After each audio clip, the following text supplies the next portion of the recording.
Hello? Is anybody in this thing? Hello? Is this thing on?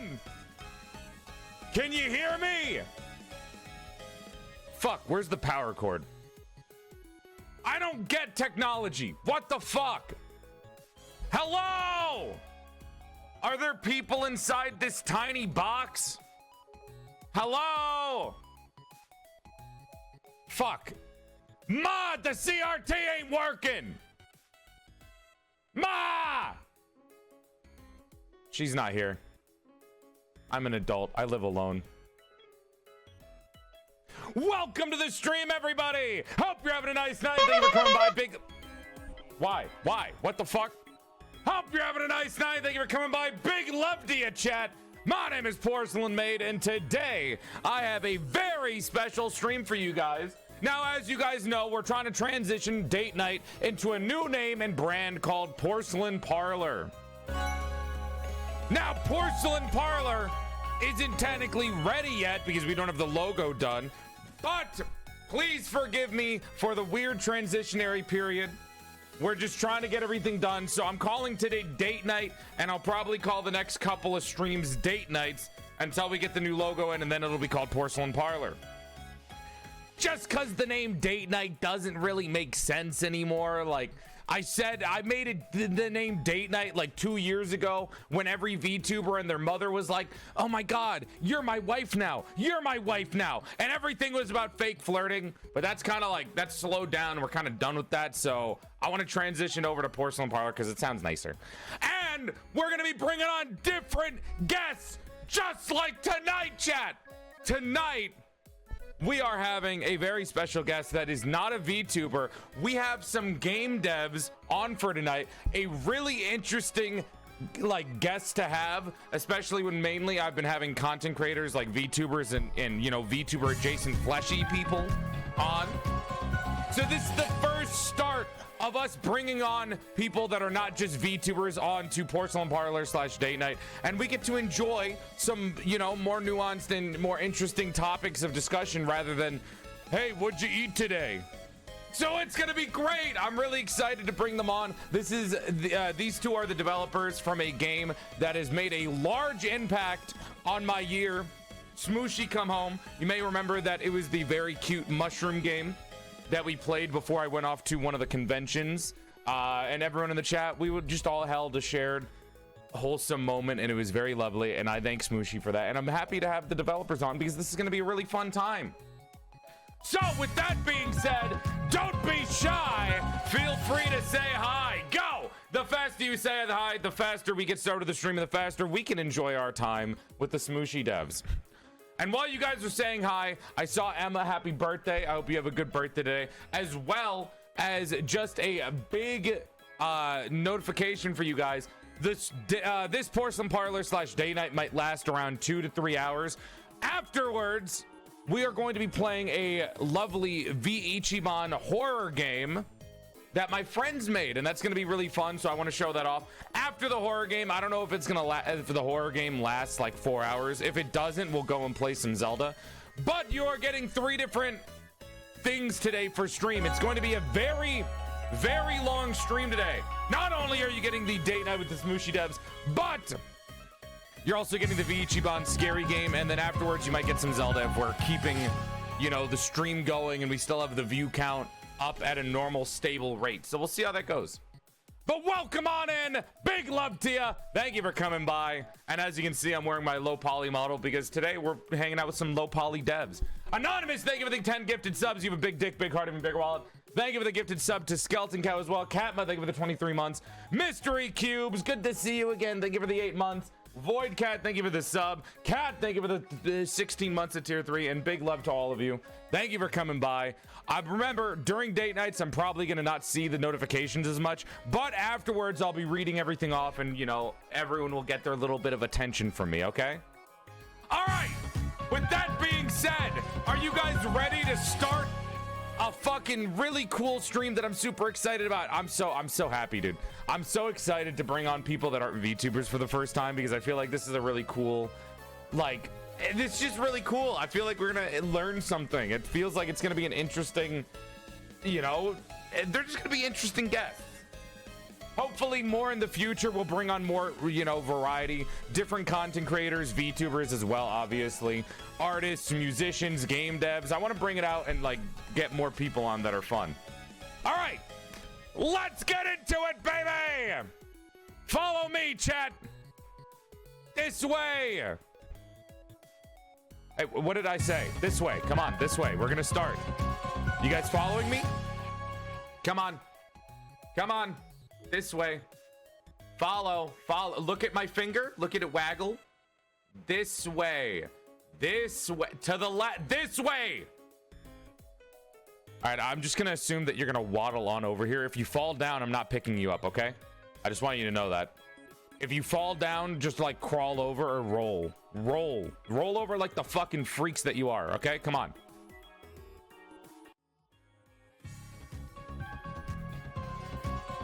Hello! Ah! Oh my God. You guys, you're on your little podium. Oh my God, we're on the podium. That's so cool. It's good. Well, it's because you guys don't have models. I thought this would like be the best way to represent you guys without it looking weird. I love the low quality JPEG podium image. It's perfect. Before the stream started, I literally looked up and Googled podium PNG, and this is the best that I could find. You guys can't even reach the mic on the so-called podium either. I didn't even see the mic. You both tried. Yeah, you both don't have hands. He doesn't have hands either. Wait, okay, well, fucking... All right, before we do anything, welcome to the stream, everyone. We're going on a date night or porcelain parlor with two lovely game devs, Some Humble Onion and Fail Positive. Onion is the prime developer for the game Smushi Come Home, and Fail made all the lovely music and I believe sound effects from Smushi Come Home. Hey, hey, hey. Yes. And you can see I put the Fugi on so you can tell which one's talking at the same time if you're not familiar. Just so you guys can get to used to it. And yeah, I mean, this is the best we can do, all right? I'll figure out a better, you know, like system and background for everyone once I get everything settled in for the transition from date night to porcelain parlor. Honestly, it's perfect. I'm very cozy right now in the parlor. Yeah. I love that you're just an upside down onion. I don't know how many people have recognized that. Like, I don't know if people realize that. You're just an onion that's flipped, that's in a pot, right? Well, so honestly, yeah, pretty much. But can you guess the reference of the pot? It looks like a ramen bowl. Yes, but it's from something specific. I've had like only a few people know where it's from, and I'll give you a hint. It's an anime movie. An anime movie. That's very well known. Away? Are you the onion spirit? Yes. Oh, nice. Oh my god, dude. That's actually really cute. I love the radish spirit. You're like a baby version of the radish spirit. Yeah. You don't have exactly. You don't have his pectoral muscles yet. You don't have like the droopy. You know, he ate well. He was right. That radish ate well.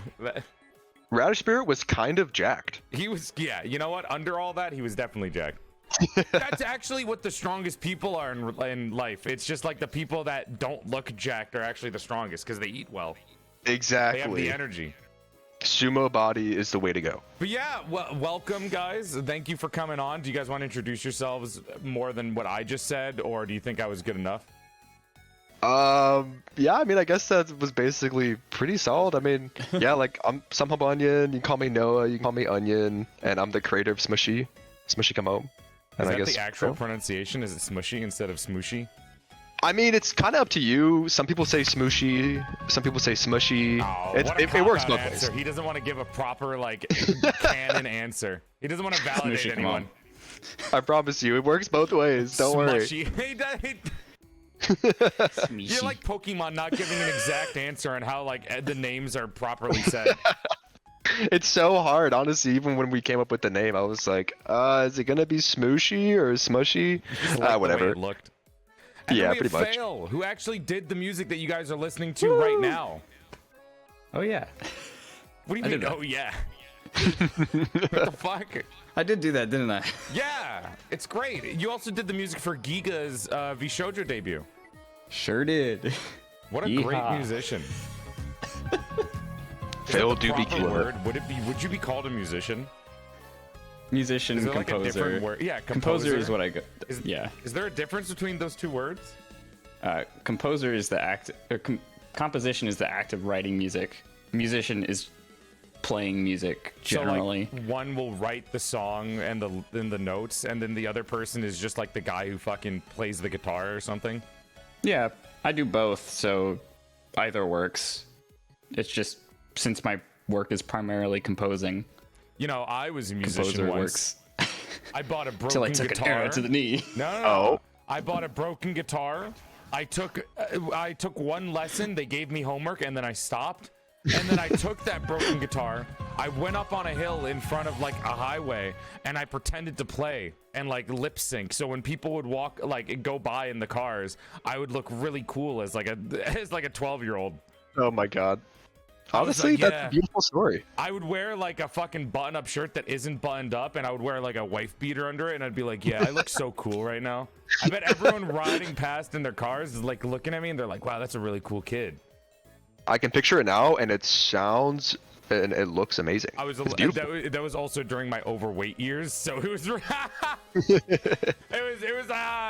was a little embarrassing thinking back, but that's like a cringe moment of my life, but it's a core memory. So clearly it contributed something to me growing up. Exactly. Oh god. But yeah, you guys are the developers of a game that I absolutely adore, and so does my chat. Smushi, come home. So like when you started, why'd you just want to make a game? Because I actually saw some of your TikToks before the game came out. Oh, no way. Yeah, I saw you. You were like promoting the game using TikTok, which a lot of like indie game devs have been doing lately. And honestly, it's been working out pretty well. Like I see a lot of games blow up on TikTok from that. Yeah. I mean, I was gonna say, I mean, like TikTok is weird because it used to be such a good platform to promote your game on, and that's really cool that it like reached you. No, it's up and down.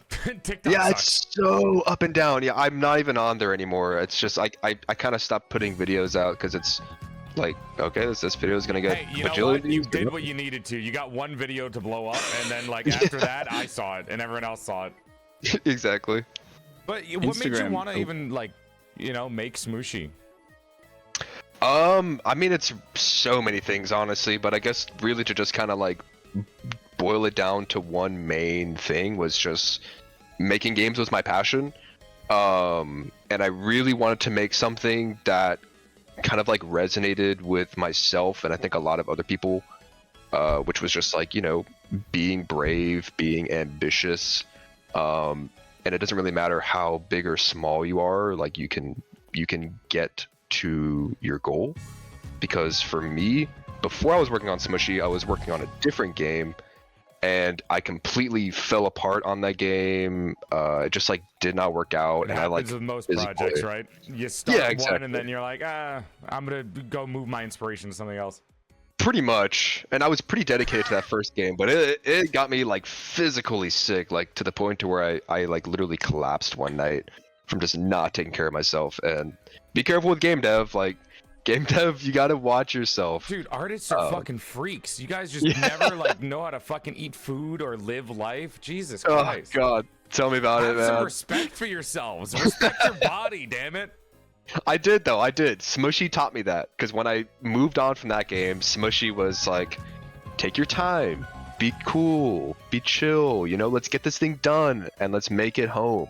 And that's basically, honestly, I really channeled a lot of that energy into the game, and it was a big inspiration to get it done because, I mean, it's like, super wholesome because of that. I mean, there's so many like good vibes from Smushi. yeah, no, totally. I think I loved like doing all the writing for it, and I think I tried to like speak, I don't know, like different parts of my brain and all these different characters, and I tried to make it all so wholesome and cozy. It does. Yeah, totally. I It's just so want to good. throw it out there. Somebody just said, "Why is that the Facebook icon towards fail?" Stop! Oh my god. Everybody always compares me to Facebook. How does I'm it feel to be better. compared to Facebook? Yeah. I don't know. Well, No you're not a way. lizard person, so I feel like you're already doing a lot better than them. It's true. You're like, you look pretty good to me. You're jamming out. You're listening to music. Thank you. That brings another thing. How did you guys meet each other? Like, did you look up that's for a fun musicians story. to add to Smushi, or did you already know Fail beforehand? Oh Like, man, that's a good story. Do you want to tell it? It's a funny one. You go can. ahead. well, basically, I was getting hit up by tons of musicians, and one of them was Fail. Was this when the Smushi TikTok blew up? It was before that, actually. It was before I got on TikTok, and I don't even think I had a name for the game yet. And I was just posting tweets, and so a lot of people on Twitter were hitting me up, and yeah, Fail was one of them, and he was one of like the connections of another musician.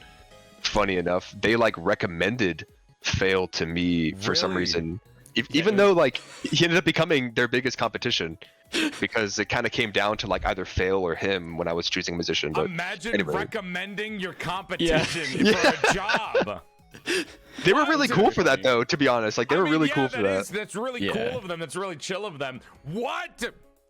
Yeah, I was kind of shocked. You're like I don't think they get a job, and you're like, oh yeah, I mean, this person's really cool, but I mean, I'm also interested in the job. If I remember correctly, I don't think they directly recommended me, but it was like I found out about it through them, or about Smushi come home. Oh, right. Mistake. And 101. Should have gone back in time. Get a time travel device. Yeah, exactly. Imagine what Smushi would have been like without Fail's music. Dude, I'm telling you, Fail's music made like every single level. Seriously, it really did complete the game. I loved it so much that I commissioned it myself for my own music for me. Exactly. Things. It was so perfect, man. And I knew it was gonna be Phil the moment he sent me the first demo. I even showed it to my mom, and she was like, "That's the one. That's the one you gotta pick." I showed it to everyone I was hanging out with, and they were all just like, "That's definitely the musician you should go for." That's really cute. When you showed it to your, so when you were in the process of game making, were you showing your mom like a lot of the shit that you were doing? Yeah, it was really just like my mom and my fiance. I was showing them both a lot of this stuff, and they were like helping me approve a lot of things in the beginning. You know, like, "Oh yeah, that looks good. That doesn't." Even though none of them are gamers. Funny enough, I just needed another like opinion on things, and the game was too early to really like show off to people. That's really cute, though. That's really cute. I mean, like a lot of artists have trouble with showing parents, you know, what they're doing and trying to get them to understand things. So the fact that you were able to like, myself included, especially with music, right? When like with the older generation, they did not and they're believe like, "You want to be a musician first." Yeah, exactly. Oh my God. I feel like music and artists especially just get the bad rap from older people because they don't understand what like commissions are or like what the internet is nowadays. Like there's so many avenues to get commissions from and freelance. It's not they like don't really when you get have to it. fucking search for people in the olden days. You have to look for a rich person to basically adopt you so you can draw them out all the time. Right. Yeah, no, it's much more doable now. Yeah, luckily, we have suspiciously wealthy furries that want to get like NSFW from people nowadays. So like, there's so many different ways to make money as an artist nowadays. Exactly. It's perfect. It's great. But yeah, but going back to how Fail and I met. So funny enough, when he was hitting me up and I hadn't even like chosen Fail yet, I was just like, "Hey, dude, you're like definitely one of my top picks, but I got a bunch of other ones I gotta consider first." And Phil was just like, "Yeah, totally. By the way, where do you live?" I was like, "Oh, I live right here." It wasn't like that. Hello? It wasn't like that. I'm like, he wasn't like. No. Phil, why'd you ask the questions? And then why did you answer where you lived? You don't know each other. It wasn't like that. I'm like really summarizing quickly here. Very much paraphrasing because it's been like 2 years. And we had been chatting. We've been chatting for like a good like week or two a lot, and it was more like, "Where are you based? What region?" And then we kind of narrowed it down. Enough to give out your like location to somebody. It wasn't a week. It was like at least a few months, wasn't it? Well, I'm getting conflicting information from you two. I don't know which one of you has better memory here. Listen, chat, don't give your information like that out, basically. Hang out with somebody for a week, chat, and then you just can give them where you live. Just give them your home address, apparently. Don't do it. Don't do it. Where are you based? Like, as if wording the question differently is any better. Where do you reside? Where are you based? You know? Well, for some reason, I don't know. I don't even remember how it really came up, but we basically started talking about that, and it was like, "Oh my God, you live 30 minutes away from me." Really? Insane. Yeah, absolutely insane. Like, of all the people on the planet, of everyone you meet online, and he just happened to be in the exact same like basically city as me, and Did we ended that, up like make you? Did that like confirm it for you? Like you were like, this is the guy I should work with. He's already close by. honestly, that wasn't even a factor. Like the demo alone was just so good. I was like, this is the exact vision I have for the sound of the game. I was like, this is it. But pretty cool that he's also pretty close by. So it was like a plus. You know, we started hanging out after that. But I will say it didn't like really affect that. It was purely based off of like his First music. time we hung out in person though was during the whole, I think it was the Wholesome Direct that we were. The Wholesome Snack. Wholesome Snack. Yeah. That was a lot of fun. That was when Played Dice Throne. yeah, we played some Dice Throne, and Fail's music was featured. I had the first trailer ever featured on the Wholesome Snack, and so we hung out together. But yeah, it was super cool. It's insane. Like I still can't believe it to this day that we live so close together. I feel like that's actually that's so interesting. What a coincidence that you guys were just right next to each other the entire time. Yeah. Yeah, no, we both found out. We were just like, holy shit, what? We both started freaking out on Discord. We were like, no way, I can't believe you're right there. We definitely gotta hang out. You know what? I've actually seen VTubers have the same reaction where they find out that they lived like right next to each other. And it's always very funny to watch because it's just like, I have a friend now. I have a friend I can hang out with. Because a lot of adults nowadays don't, like, at least the ones that are content creators in any shape or form don't have IRL friends as much. Because I feel you. For whatever reason, you know, it's not like, that's not relatable to me or anything like that. I wouldn't be able to. I don't know what that emotion's like. Yeah, I'm on the internet. But so, what are some of your inspirations for the game? Because I like you mentioned Studio Ghibli. I don't know if that helped with the game process. 'Cause it helped with your mascot, that's for sure. But yeah, I mean, I don't know. I guess a little bit Ghibli. Ghibli's always like, I'm literally surrounded right now by Ghibli art. So I guess in some way, shape, or form, Ghibli is constantly inspiring me. Well, because it represents a lot of like the vibes that you were mentioning that Smushi is trying to represent, where it's like finding home, you know, appreciating what you have, being with family, and just like a lot of different things that are kind of more wholesomer vibes than anything else. Yeah, totally.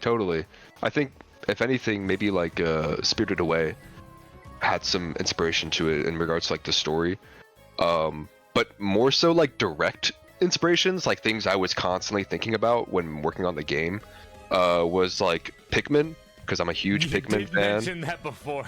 Yep, a massive Pikmin fan. I still don't know what the fuck Pikmin is about. I've seen gameplay about Pikmin all the time, and I just don't get what the game is. I don't know what the genre is. I don't understand it. Like, little guys do cool things. Yeah, it's not a genre. Exactly. Like, what are they doing? All right, they like throw them around and then they like make noises and it's like, what is this? The Sims? Well, you have to move rocks and then get more Pikmin. You gotta rocks. You gotta fight monsters. It's honestly like a management puzzle combat game. That's one too many genres for me to understand what that is. That still does not narrow it down. I promise you, it's not difficult. Kinda, sorta. Just try Pikmin 4. It's good. Yeah, Pikmin 4 is like it's the best all-rounder. First Pikmin game. God. Yeah. Give it a play. I promise you, you won't regret it. Everyone who plays Pikmin is like, I can't explain it. Just play it. Exactly. Pretty much. So can you. Yeah, exactly. How many games can you think of that just like don't have a genre that you can describe it with? You like can't think up words to describe a video game. Oh, that's a good question. I literally cannot think of anything besides Pikmin. I can describe every other video game I've played properly. Pikmin, somebody tries to describe it, and it looks like they're having a mental breakdown. Because it's such a weird game, honestly. It is so weird, but I love it. It's perfect. God, like my whole... if I can get a tattoo, I don't have any tattoos, but if I can get one, it will probably be a Pikmin tattoo. That'd be such a strange... What would you get it of? Like one of the Pikmin? Or would that weird... Like, yeah, I don't know. It might be kind of weird. Just get Olimar on your stomach. I'll get Olimar on my butt cheek. You need to have Big Chungus from Smushi Come Home on the other one. Yeah, seriously. Yeah. And they get Chungy on the other one. Well, I mean, the Smushi Come Home assets, like the assets that you made, the models that you made are very cute. They're very also simplistic, so it's very easy for people to like kind of make fan art or you know, like put it into different things. So much awesome fan art. Totally. Totally. I've seen some of the stickers that you guys have. They're very cute. Yeah, I mean, honestly, it's I'm like not the best artist. I'm like very new to 3D art. You like, are still able to make wonderful, like, you know, art. Like here, Oh, Chad, let me thank show you. you a picture of the actual game. This is gorgeous. This looks so fun and cozy and friendly. Like you did a pretty good job for somebody who oh, is thank you. new, so-called to art. It was definitely a challenge, I will say. Like getting the art style of the game took so many iterations. It was a long process, and I had kind of just started learning 3D modeling a couple months prior to working on Smushi, so So you did every asset yourself? You didn't hire like or get anyone to help you with asset making? yeah, pretty much. I did everything with the game aside from the music and the porting.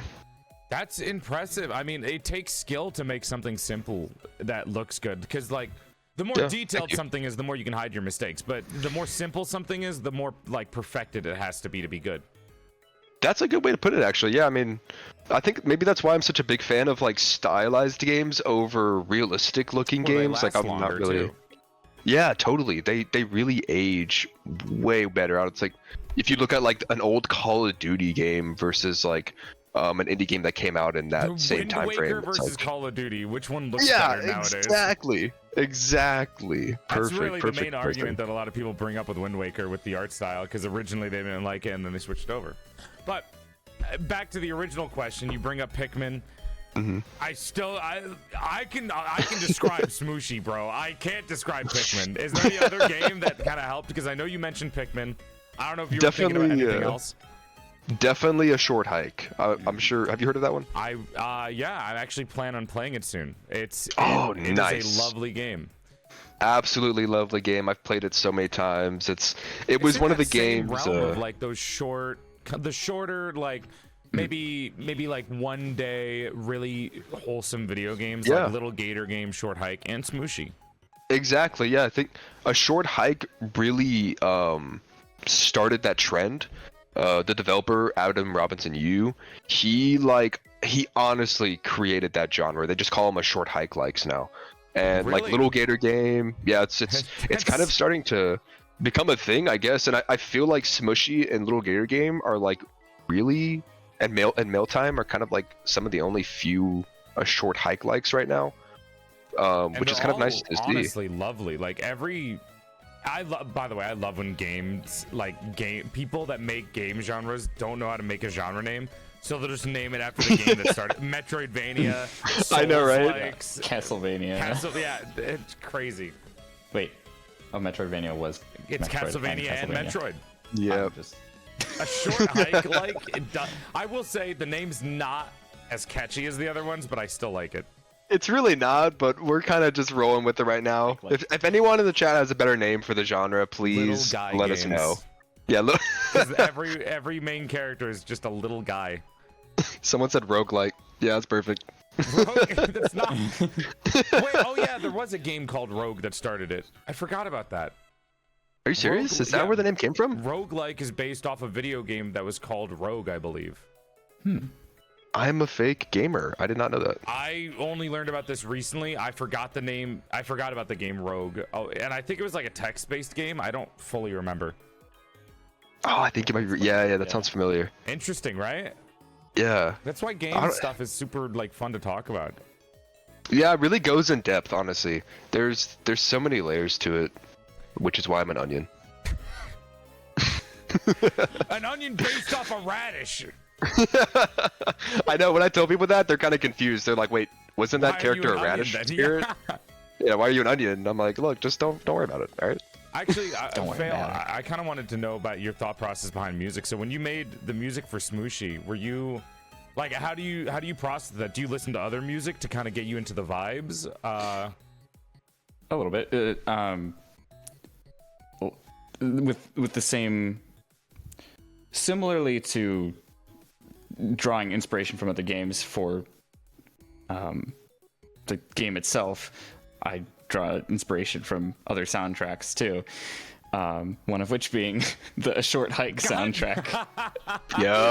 Yep. Yeah, it's if you listen to both, you can probably hear some clear like inspiration. Like I use similar techniques Though, hopefully, I did it in, I wasn't able to notice anything. I mean, I haven't played Short Hike yet, but like once I do, I'll let you know if I see anything glaring in between the songs. But I doubt I will. I've also chatted a lot with Mark Sparling, who's the composer for A Short Hike, and we're both big fans of each other's music. It's great. That makes it really cute, actually. Yeah. He's a super cool guy. I'm sure they are. I mean, here's the thing. Whenever I play a game like Smushi or, Little Gator Game or stuff like that, I can feel the emotions and like the intent that the creators of the game feel. Because when I was playing Smushi, I was like, I bet the person who made this game is just like the nicest dude. Like, I bet he's like, I imagine him like the radish spirit from Spirited Away. He's just a big huggable motherfucker. Like you can feel the intent and the vibes while playing the game, and you can tell that like whoever made this game is kind of like a soft heart.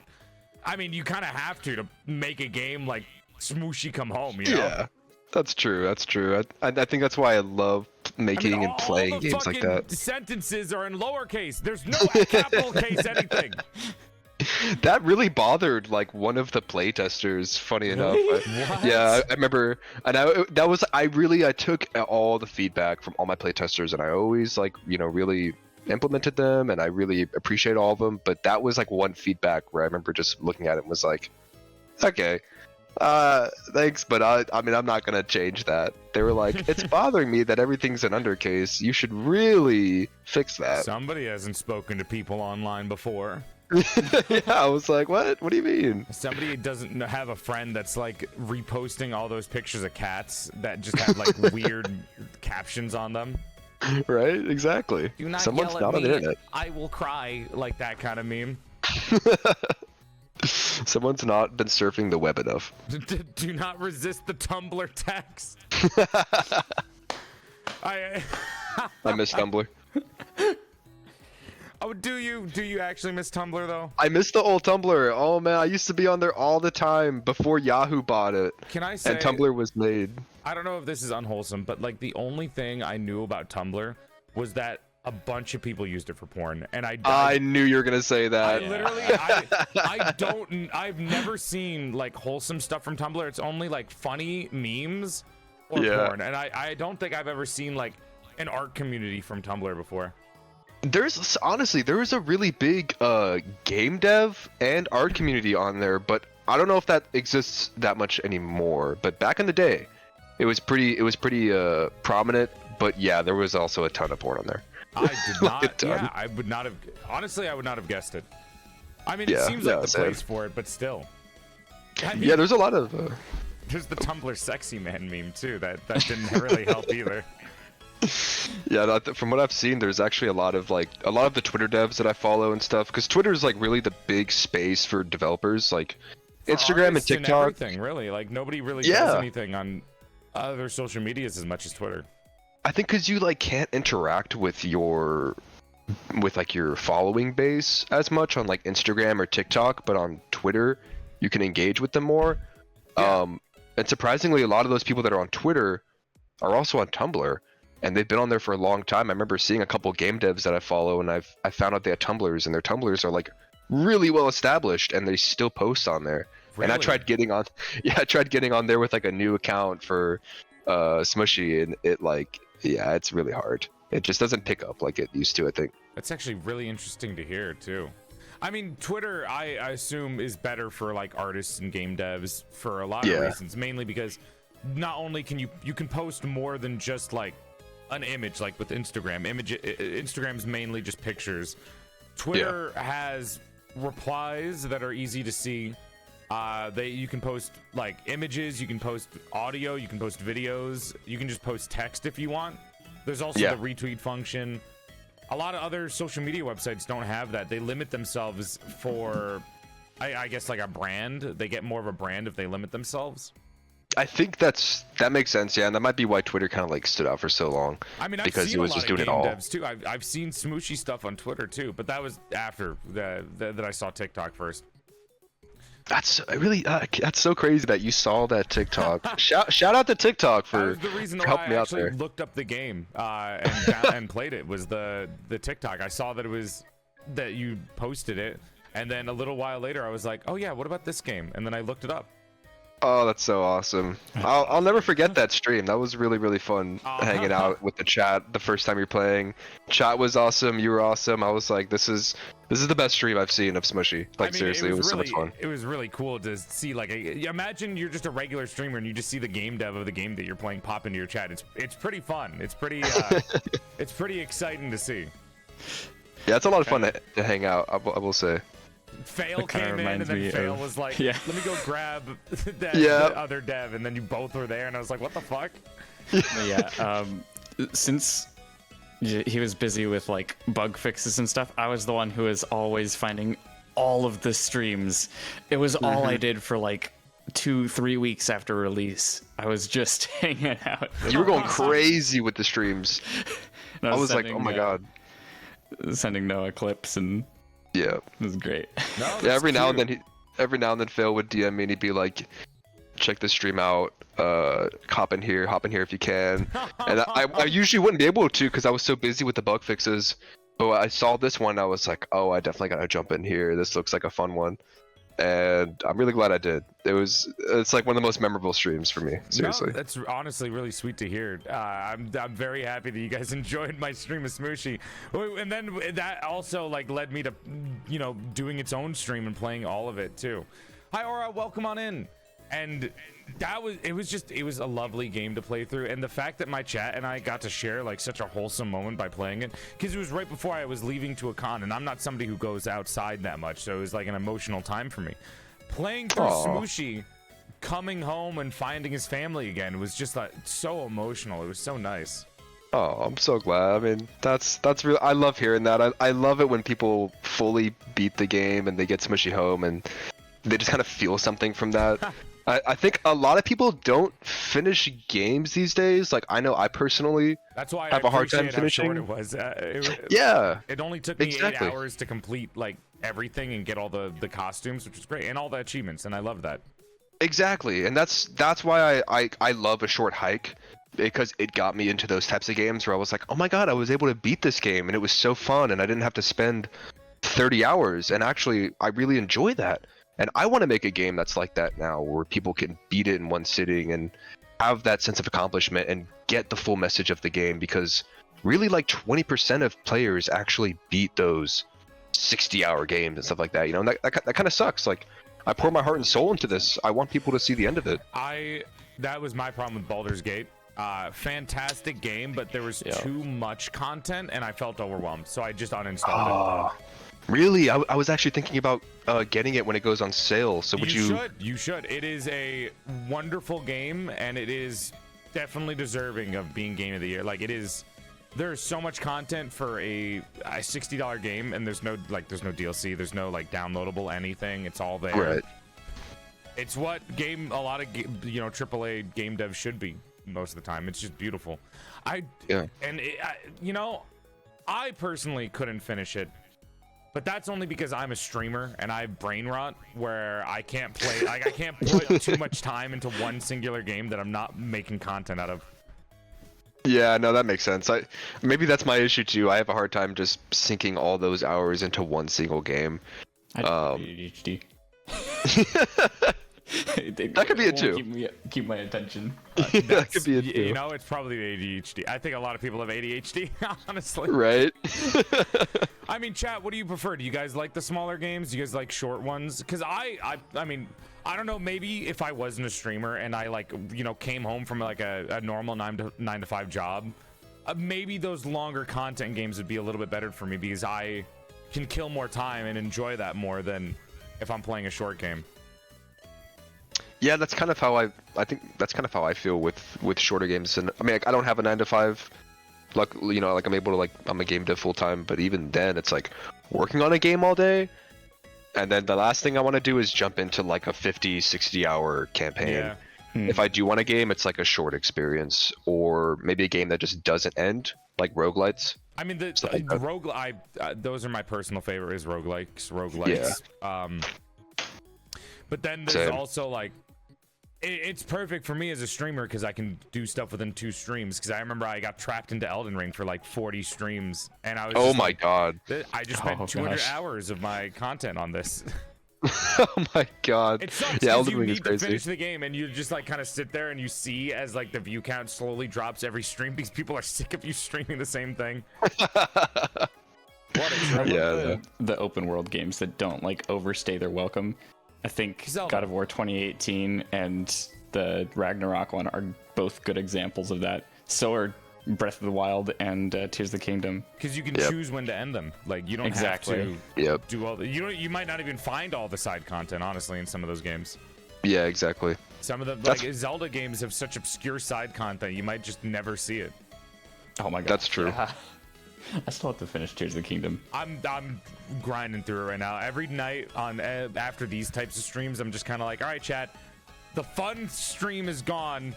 We're gonna go play Tears of the Kingdom now, and then like 300 people will leave, and I'm just kind of like sitting there, kind of just quietly enjoying myself while chat vibes with me.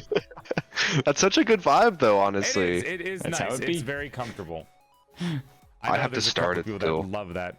You should. I mean, if you like Smushi, I guarantee you'll probably like, Zelda. 'Cause Oh, yeah. I think you share a lot of the similar vibes with the game, especially aesthetic-wise. Like, it's very, very soft and Mhm. like comfortable. totally. As Yeah, you can see with totally. this picture, I'm telling you, this game cover is gorgeous. I just stole this from Steam, and I'm just showing it off again. Oh, Like, look at thank that you. little guy. Look at him flying around. Look at how cute he is. Yeah, funny enough, that I actually ended up changing the colors a little bit too in that picture. It's like slightly Are outdated. you telling me that you lied? I have lied. I'm sorry, You made everyone. a fake promotional image that It's doesn't fake. represent the real game? It doesn't. What are you, a Don't hate AAA me, studio? everyone. You do have the press kit. Oh my god. Next he's gonna There's- release a it's got trailer some- that's like Smushi in live action. Just like the new Avatar trailer. It's just a bald man with like a mushroom hat on. I would never. Don't worry, Smushi will never be a live action.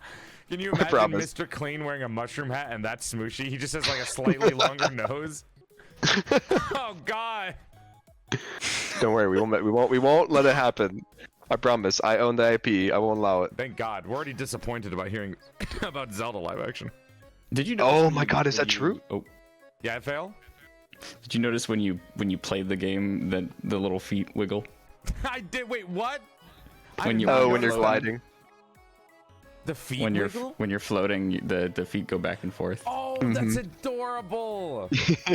Oh, you know what? I can mention one of my favorite things. We'll get to Zelda in a second, but like I can mention one of my favorite things about Smushi Come Home was something that Fail did, or I mean maybe both of you did, where when you like the transition between the background music and then doing different things.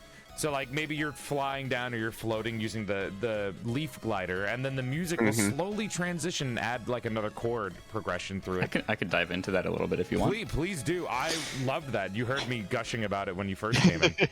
So each of the major area tracks, some of the minor ones do have this too, but the major ones are more prominent in that, where each of the batches of instruments, so you'll have strings, you'll have pianos, you'll have woodwinds. Each of let the me explain sections. what this is for chat too, for real quick. Oh, yeah. In layman's terms, chat, when you're playing the game, there's background music. But when you do different things, like let's say you're gliding down, or you're in a fight. Well, not in a fight, but you get the idea. Or when you're doing something, what will happen is the background music stays on. It doesn't change. It just adds something new. So like maybe they'll add like woodwind instruments or piano or like, stuff like that. And it's very interesting. It's very nice. It does also take away. So each section, I believe, has allocated batches of instruments. So say you're in like this one area and you have the mallet instruments like the marimba, and you have the pianos, and you have the woodwinds, and you have that batch of instruments. So each of the areas has a different batch, and some will have percussion, and so it's kind of a neat. I did the the stem separating, which is like I gave Noah all the different files that he needed to plop into the game, and he can put them where he wants them. Pretty much, yeah. It was super convenient the way Phil kind of made it work for me, because he would write the whole song, each and every instrument separated. He would send me each separate instrument, and then I would go in and I'd be like, okay, I've got a couple different sections here in this level, and I don't want this song to be repetitive. So I'm going to have just a couple instruments play over here, and then we're going to switch up a couple instruments over there. So it's still the same song, but it's different. It gives you a different feel. The sound's different because over here you're just hearing piano. I mean, over it's here lovely maybe to you're... hear. It's lovely to experience in the game. It just, you know, it keeps things fresh, and it doesn't make me feel like I'm getting annoyed by listening to the same song over and over. Like, let's say I spend 3 hours in an area, and it's the same song. That adding that little just, you know, takeaway and add on, it helps so much to keep it so it's not like, you know, stale. That was Exactly. one of the reasons for me suggesting us do that. And to be honest, it was a big pain. I probably won't do that exact same thing again. It was worth it. It came But out yes, really it was well. very worth it. A lot It of was games definitely a don't lot of do it work. because they have enough music to like fill out everything and for Right. different scenarios. But like for shorter games, that's like perfect. Yeah, that's very true. Fun just- what were you fact, saying? in the actual soundtrack, there were so many layers that I had to double the length of the track to showcase all of them. Yeah. Yeah, the album okay. sounds like they're like For 5-minute instance- songs, right? The Glass Glade, the like first major area after the snowy area, that one has 9 different stem tracks that It was play. crazy. Ugh. That was the first major Oh yeah. level that you did, and we kind of like, I feel like we kind of used that one as like a base for the rest of the levels too, kind of, mean, right? That's really like, it's really interesting to hear that there was 9. Yeah, was that the one that had the most out of all of the soundtracks? Because I assumed the first area would have like the I think most. one had more. Was it not the first area? Because that's the one that shows 'Cause off everything. I think we had multiple. Wait, let me check. 1, 2, 3, 4, 5, 6, 7, 8, 9. I think the capybara area had the most. Nope. Area 2 had the Spoilers. most. Don't let people Was it know that the- there's a capybara in the game. That's like a surprise. It's a treat for the end. It's in the trailer Cappies. though. Oh yeah, it is in the trailer. Some people avoid trailers. True. Oh. There's no cappies in there. Wink. There's no capybaras in Smushi Come Home. You'd be surprised if I told you that most of the tracks were written within the span of a day. Like Oh my god, each yes. track- What do you, wait, you did all the music Individually. in one day? No. Yeah. each track individually took a day. So Okay, The- thank God. What the fuck? yeah. But even then, That's I'd still literally be like, impressive. I'd be like, yo, Fail, here's the new level. I'd send him some screenshots of it. I'd be like, get the vibe, get a feel. You are and he's fast. Like, yeah. when I commissioned him, what did it take you? Like 2 days to finish the song? You Something like that. you And were I pretty was fast doing with it. gigas at the same time. Oh my god. Like, I don't think it takes you that long to come up with music. Like, it's pretty impressive. Like, Chet, No. He's- again, yeah. the song that you're listening to right now, all I told him was, I showed him a picture of my model and I was like, yeah, basically my original theme song, but like, you know, for like a Nintendo 64. And then he was like, all right, got you. Here you go.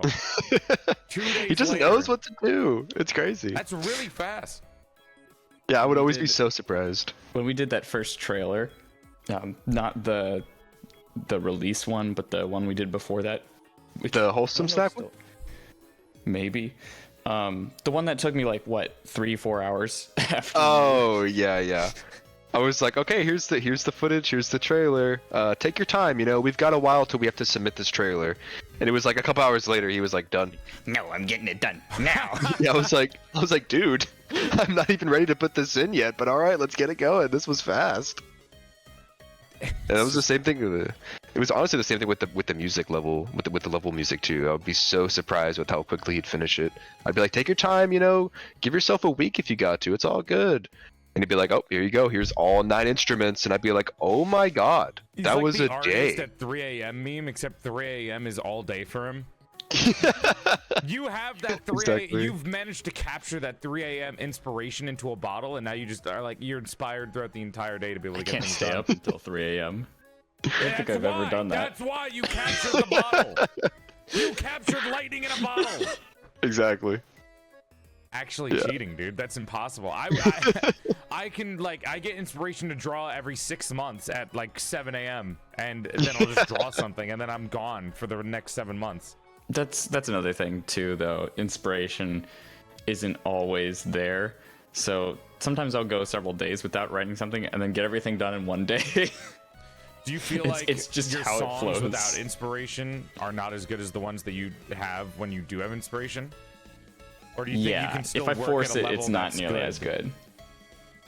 Okay, but would you say like they're like so not up to, like they're still up to standard, right? Or are they like a little bit less? To Like you? I'm not gonna give a client something that's, you know, trash. Well, yeah, obviously. But yeah, I'll like personally feel that like I could have done way better with this shit. You listen to the song later and you're like, no, this is wrong. This is wrong. Oh, I do that with everything. All right, Yeah, so there were he definitely a couple does have times. The typical artist thing where you like you post something and then 3 hours later Yeah. you're like, wait, no, I'm gonna take this down. I also compare myself to others a lot. Listen, Which it's is- natural human emotion. Like, Yep. as long as you don't learn how to like, accept it, you'll be a lot better. Pretty much. But yeah, like a lot about Smushi is just so lovely. Was there any particular like, I don't know, message that you wanted to send when you made Smushi, or were you just kind of like, I just want to make a lovely little wholesome short game?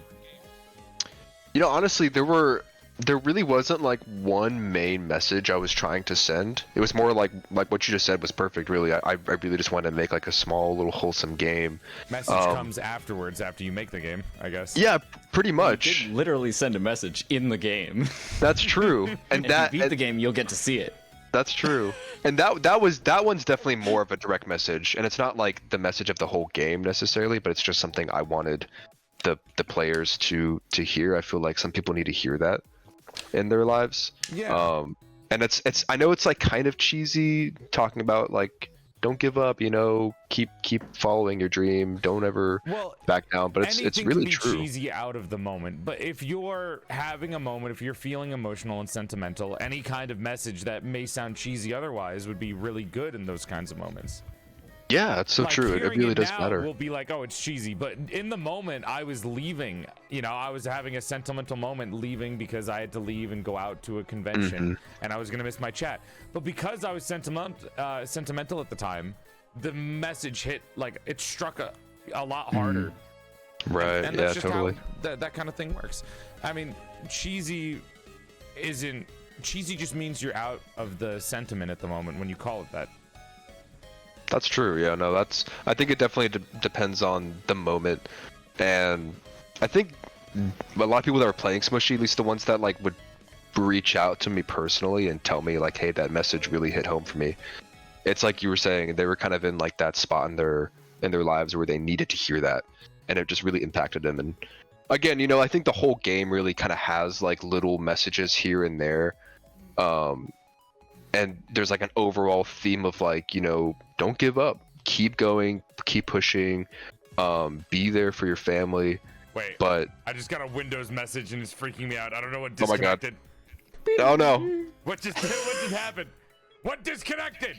help. Oh God, what the fuck? Are my hands dead? My hands are gone. No. I can't use my hands.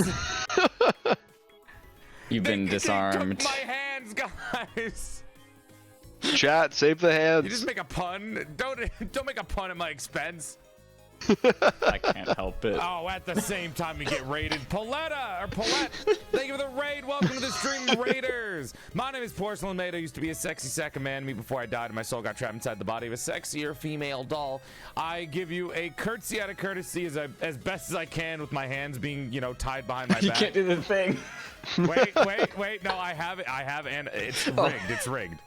And Raiders, did you know if you follow the Nice. stream, you can gain 3 extra inches to your dick size because your dick will go from here to here just by following. It looks a lot more awkward when I don't have hand tracking on. It's so much more awkward now, please. Give me my hand back. Why are you in the red? Come on. Connect. We need the hands. There we go. Am I back? Am I back? Let's go! Hey. I had to go into the you know, the closet and just reach those out. Let's give him a hand. Anyway, Let's give him a hand. let's go. I can't clap because tracking isn't at the point where you can touch your hands together. You can tell that it's freaking out every time I do it. Welcome, Raiders. I am currently on a date, quote unquote, or porcelain parlor with the game devs behind the lovely game Smushi Come Home. They're the first Hello. game devs I've had on my stream, and we're just enjoying like a, I don't know, this is probably the most intellectual conversation, or well, quote unquote intellectual. Like this is the most topic conversation that I've ever had on the stream, which is really interesting. I'm really enjoying just being able to talk about it. Now I know it's not ADHD enough for a lot of viewers, so I did bring my keys. Chat, pay attention. Here, chat. Here, chat. Look, listen to the jingly sounds. Aren't you interested now? Listen to you know, the adults talk about a fun, interesting game topic. Here's your keys. Yeah, someone said put on Subway Surfers. There you go. Yeah, I can put Subway Surfers I was on in the gonna say background for you guys. Oh That's one of my god. favorite things is I always make fun of Subway. I love my chat, but sometimes I make fun of them because well, I'll like do something that's like a little bit more interesting and let it go. And then they'll be like, why are you yelling? Say something funny. Do a backflip. No. You're not an animal.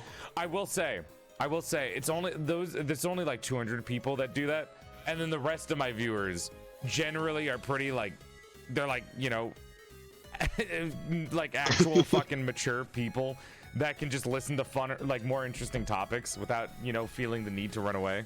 Aw. Chat, you're good. You are a good Well, most group. of you guys are good. The ones that want the keys, I'm watching you. The one that said do a just did that. barrel. Yeah, I'm looking at you guys. It's okay. I mean, that's the majority of chats, right? You get like a wide age group that's what kind of happens eventually. True, true. But yeah, I got my hands back. We're good now. There's no worry anymore. But I will say one of my favorite things also about Smushi, besides, you know, the music obviously, but the fact that you took the time to add little like collectibles that people could do really enhanced the game, and I actually love that about that, especially when it's like these shorter games. They need, well, I don't want to say need, but like when you have these like a short hike like games, adding in those little collectibles and those little side quests that you can do just to fill out the game always helps a lot instead of just going through the main story. And it also adds to the playtime obviously, but like you made it easier to complete the game and you added that extra content, and it just feels so satisfying because when you beat the game and you get all that side content, it feels like you just wrapped everything up in a nice tidy little bow. Yeah, no, absolutely. I'm glad that you enjoyed that, because that was like I really focused a lot on that side content, because you know with Smushi there's all those, like, I mean, they're not big, but to me they're like big levels to create, and there's a couple different ones, and it's like, hey, there's the main shit to do, but there's also some stuff on the side you can do, and you don't have to do it, but like you said, it fills out the world, it makes things feel more alive. It's more fun to go get stuff on the side. You don't need to get a new mushroom cap for Smushi, but if you want to, You know, if you want, got the inky cap drip. you need it. You look good Exactly. in the inky cap. It looked really good, you know. Right? The inky drip. You need the inky drip. So yeah, no, I really loved making that side content. That was a lot of fun, and like you said, I personally feel like a lot of short games do need that kind of stuff. Because if they don't, it feels like it's a little empty. It Yeah. feels like it's missing stuff. Especially when you do it kind of like how Smushi was developed, where it's like semi-open world. Like as soon as you get into the level, you have full reign to just kind of explore as much as you can. And so if you just have like a main storyline there, it's not going to really feel open world. Yeah. So if you put side content there, it kind of feels more like, oh, I had my own choice to do that. You're giving them options, and like you can see like, oh, people live here, and it's very fun. Exactly. Yeah, we got exactly. the lore of Smushi when you see a lighter cap, and you're like, what happened here? That's right. There is some hidden Smushi's dark lore. Post-apocalyptic. It is. I love a post-apocalyptic world.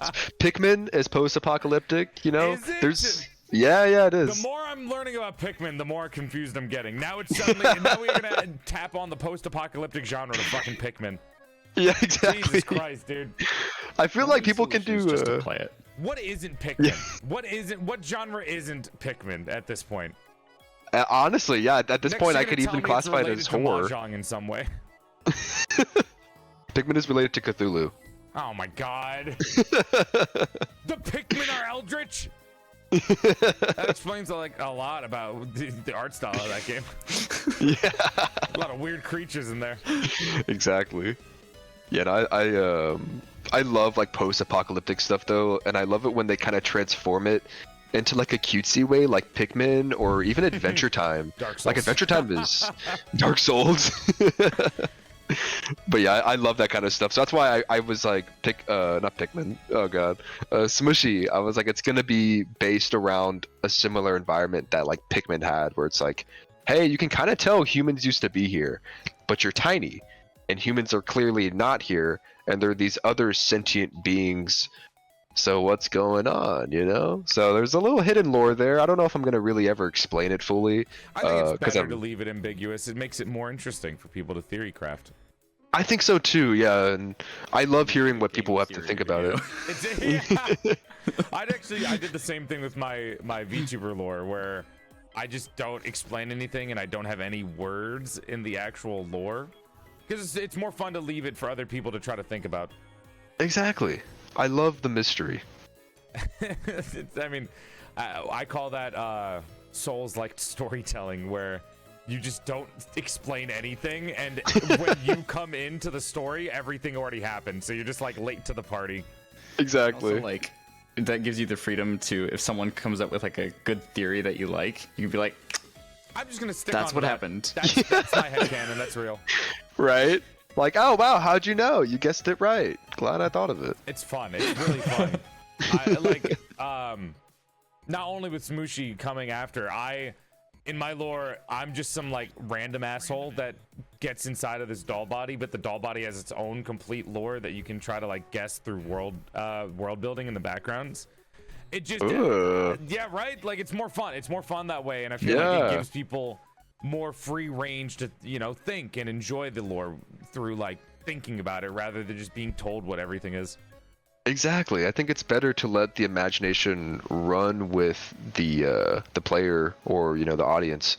I think that makes like things like storytelling, streaming, video games, like it makes all that stuff just a lot more fun when you get to play your own part in the imagination. All right. So now the biggest question that I need to ask, and the one that everyone's been asking. When's the Smushi VTuber coming out? When's the debut for the Smushi VTuber? Oh my god. He has to have a little voice, and he has to go like blah, blah, blah, blah, like an Animal Crossing character. And I demand it.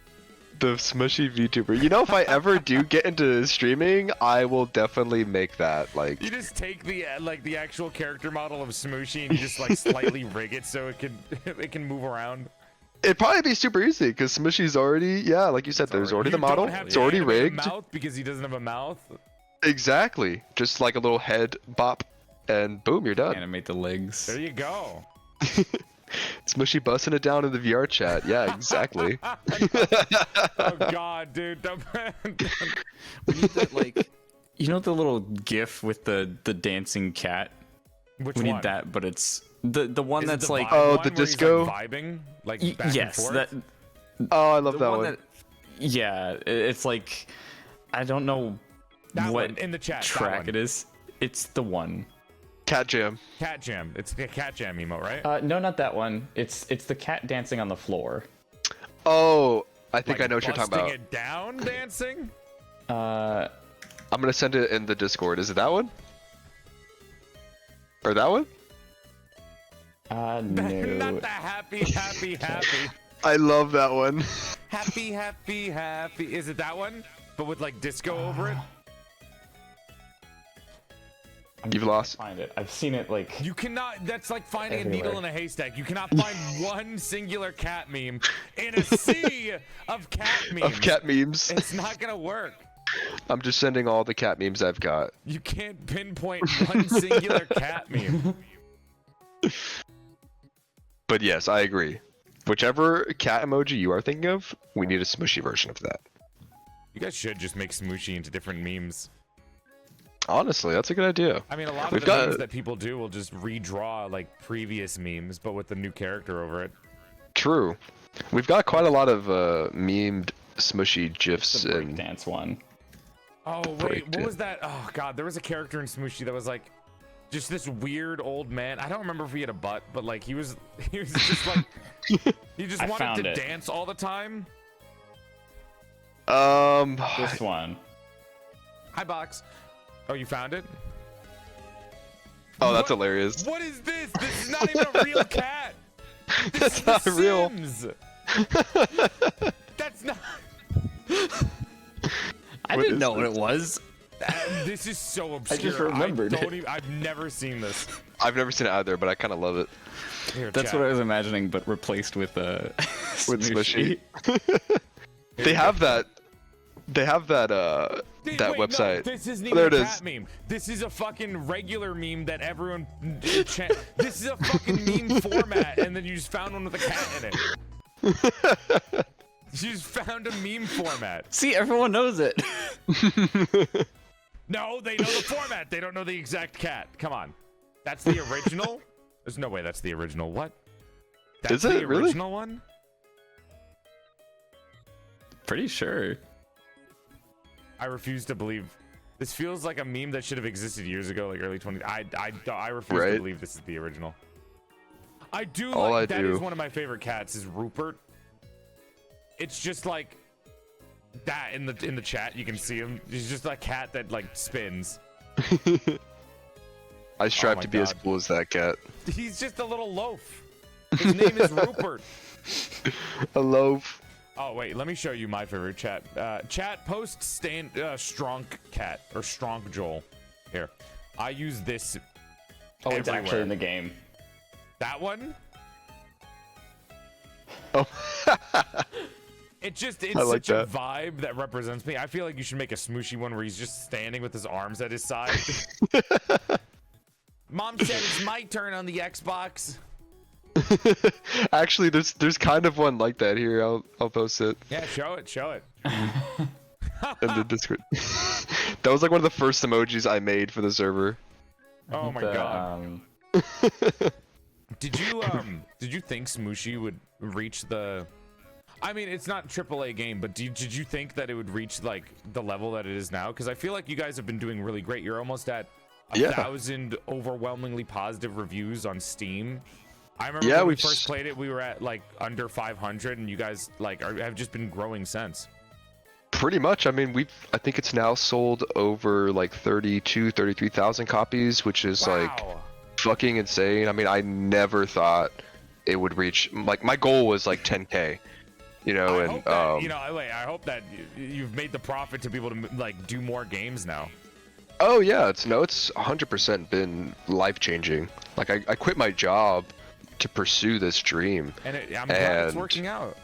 Yeah, totally. It's like so grateful for everyone that's played the game, for everyone that's shared the game, you know, people like you and your community, and it's like literally changed my life. And it's like, yeah, no, it's amazing. I didn't think it was going to be like you said, like Smushi is not some AAA, and it's definitely not like an indie, like a super well-known indie, but it's definitely below my expectations. But it's yeah, one of those it's games crazy. that you play and you just kind of like it sticks with you as like this is a Yeah.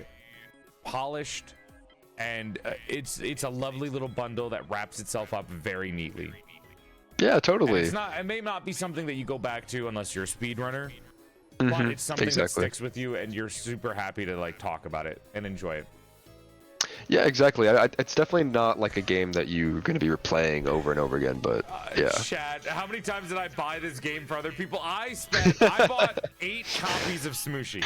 Oh my god. I bought one for me, another one for myself on the, I think on the Switch, and then I bought it for Giga.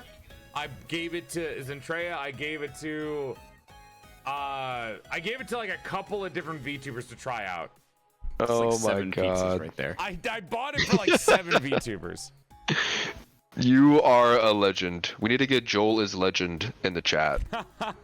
You are an absolute legend for that, seriously. Oh, do I have an echo, chat? I think it's only when I'm yelling. Oh, there it is.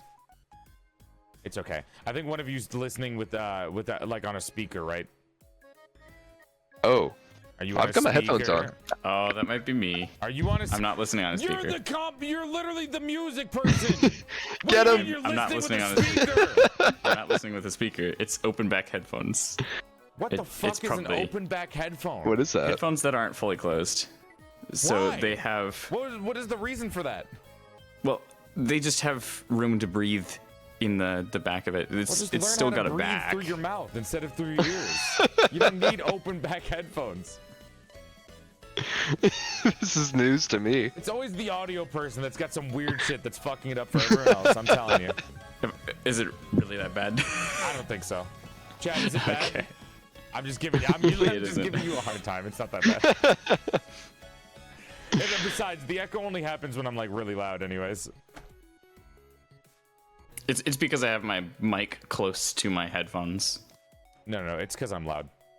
Here, watch this.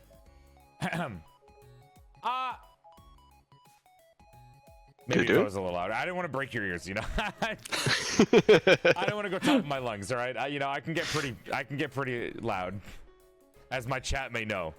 The funniest thing is I've had people come into my chat and be like, "Why are you yelling? Just turn me down. Why are you you have running?" control of the volume. Yeah, exactly. That's so valid. You have a volume slider. Why are you mad at me?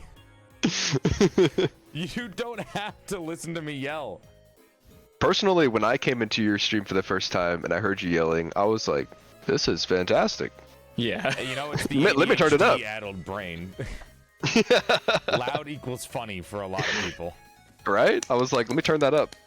I've actually sent Smushi.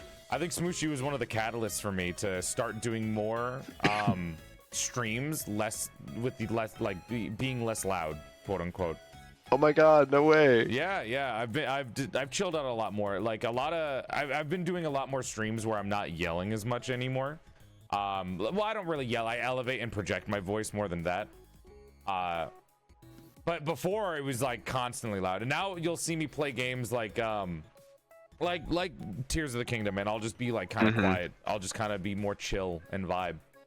Oh, that's So- chill. Yeah, no, that's. I mean, I like that. it's a different sort of vibe. It's not to everyone's preference, but some people like it, some people don't, and it's totally fine. Everyone's got their own thing. Yeah, totally. That's cool though. Smushy's brought in a chill vibe. Hey, yeah, you know, it's rubs fingers together like a fly. Thanks, Smushi. Do you guys have a favorite game other than Smushi, like that you can pinpoint to you wanting to get into either game development or music for you, Fail? Ooh. Do you have one, Phil? I gotta think about that. I have a lot of games that I really, really like, but I think the ones that got me into writing music for games are separate from, my favorite games. The one that got me into writing music, I would say it was Kingdom Hearts, like for sure. Really? A classic. I'll be honest, the only music I know from Kingdom Hearts is that one song that Goofy Yeah. sings. Where somebody made like a meme of them as Goofy singing it, and I don't remember anything else from it. The only reason for it really is because I played it a lot as a kid on the PS2. Away. Na, na, na, na, na. It's really funny. Would you say I'm trying to think of some instrumentals, because the only Kingdom Hearts game I ever played was the Roxas one, where you play as him for the main part, the 365 days. That was the first one I played. I really enjoyed that game. I'm somebody who, the only stuff about Kingdom Hearts I know is about Roxas, because I don't think Sora is interesting. So playing through that, I really, really enjoyed that game. And you know, there is a lot of good titles and music there. You know, besides the Disney soundtracks, but like the actual soundtracks for the game are wonderful. Definitely. Yeah, honestly, Kingdom of Hearts is like a gem. It is. It is. I remember. I remember. I spent money and bought the Kingdom Hearts manga. Oh my god, that's awesome. It's pretty good. It was fun to listen to or read. As far as like all-time favorite game though, I would say most likely Crosscode. Why does it sound Crosscode was familiar? Is fantastic. that the mecha game? Why is No. why does it sound familiar? It's an Oh, action my RPG God, this top-down. It's amazing. I recognize this. Yeah, I still haven't played it yet either. As much as I feel so bad because you've recommended it so many times. I have I played remember it when this all the came way out. through twice. It is like an 80-hour game. It is Oh the my only God. game that I have sunk that much time into. I know this game. That's so weird. I've seen this logo like a million times. Yeah, it's actually pretty popular on Steam from what I've seen. I've also studied the soundtrack like quite a lot. That's really cool. That is interesting. The composer is great. Are you fangirling? Of Is that course. like your favorite? Is that like your favorite composer? I have to. I think my favorite is Dale North. Also, Dale North is kind of like a music mentor towards me too, so it's great. Aw, that's so sweet. That's awesome. Dale North worked on Wargroove 2, Wizard of Legend, Sparklight, Dreamscaper, bunch of other games. He's great. Do you have so your favorite game is Crosscode, and the game that inspired you is Kingdom Hearts to be a musician? I think so, yeah. I mean, those are pretty solid answers. I am a little surprised about the Kingdom Hearts because I don't really hear a lot about the Kingdom Hearts instrumentals or the composition. So that Right. I'm like, that's really interesting to hear. That's really cool. It's more because I played it when I was like, 10, 11, and I was like, you know what I want to do? I want to write music for games for a living. And you I fucking proceeded did to it. spend the You next like decided that 8 when you years were learning 10 how to and do you that. Still did, like you went through Right? with it. When I was 10, I was like, let me be a cartoonist for the newspaper. Let me draw Garfield. Are you kidding me? You stuck with it for that long. That's really impressive. No, yeah, I actually started writing music on my 12th birthday. So Dude. it has been a little over 9 years. Because I That's why That he's is so crazy. fast turned now. That's 21 why he can like in pull out September. a song in like a It all day. makes sense. Yeah, look at It him. all makes Yeah. sense. It's always super fun to like hear about how somebody turns into a specialist with like one particular, I don't know, job. It's really interesting to hear. Like I spent 9 years bashing my head against a wall, and now my head is like able to beat up a brick. I mean, I bashed my head against a keyboard. It's okay. I bashed my head against content I don't have creation. hands. Oh That's my the rule God. to life. We all have to bash our head towards something. That is, Yeah. bashing your head against a wall is one of my favorite expressions because that is genuinely how a lot of progression works in life. Like you just keep hitting your head into something that doesn't work until it does. True that. Finding other That's ways, basically- never. You just keep pushing at it and be stubborn. Pretty much. So That was basically me in college. Did you figure out your game? You got some time to think. Fail basically stalled for you this entire time. That's true. No, thank you, Phil. Because I had a hard time thinking about it, and everyone already knows now I'm a massive Pikmin nerd. And I mean, Pikmin and A Short Hike, like I've already talked about them, and both huge inspirations, I and can't believe you also. took all that time to say Pikmin in a short hike. But I promise, I have more. Because like honestly, in regards to like becoming a game dev, so there's this game that I'm sure a lot of you know. It's a big indie game, and also they had a documentary about it Wait, on let me ask. YouTube. Let me figure it. Let's see. Is it Fez? No, Because not that had a Fez, but documentary. Hollow Knight. no, it's before Hollow Knight. It's Before. it's What's an older indie game? pixelated. Valhalla? Nope. Meat Hyper Light Boy? Drifter? Yes, Phil got it. Hyper Light Drifter. That's also Hyper Light That's Drifter. also a fucking Souls-like, isn't it not? Not really. I think it's more like a hack and slash, like top down hack and so slash. It was top It's super great game. Yeah, yeah. Super great game. Music's Oh, yeah, by I think of this movie, Disaster never mind. Piece. You also did Fez, so you were close with Fez. You were. The reason I thought of Fez was because I remember the developer did have a documentary about Fez, even though I never was personally interested in it. The documentary was pretty good. You watched it? Yeah, that one's got Meat Boy in it too as well. It's called, I think it's just called Indie Game. I remember that. It was called Indies or something like that. Something like that, yeah. And the Fez developer is absolutely insane. Like, he's crazy. Oh yeah. And I recommend watching it though. It's great, especially if you're like an aspiring indie dev. Definitely watch it. Like, it's super inspiring. Are there people it's really in the chat old school. that are inspiring indie devs? Do anyone in the chat like want to make video games in their life? It's more doable now than it ever has been. You know, I went to college, and I went to college for 3D modeling and animation.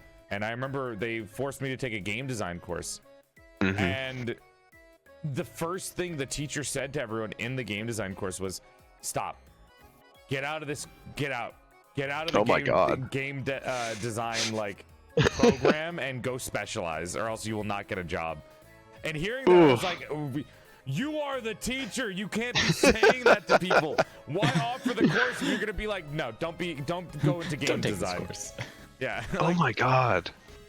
I kind of understand it. He was saying like game design students are the people that are like the jack of all trades, but like master of none, so they don't get hired.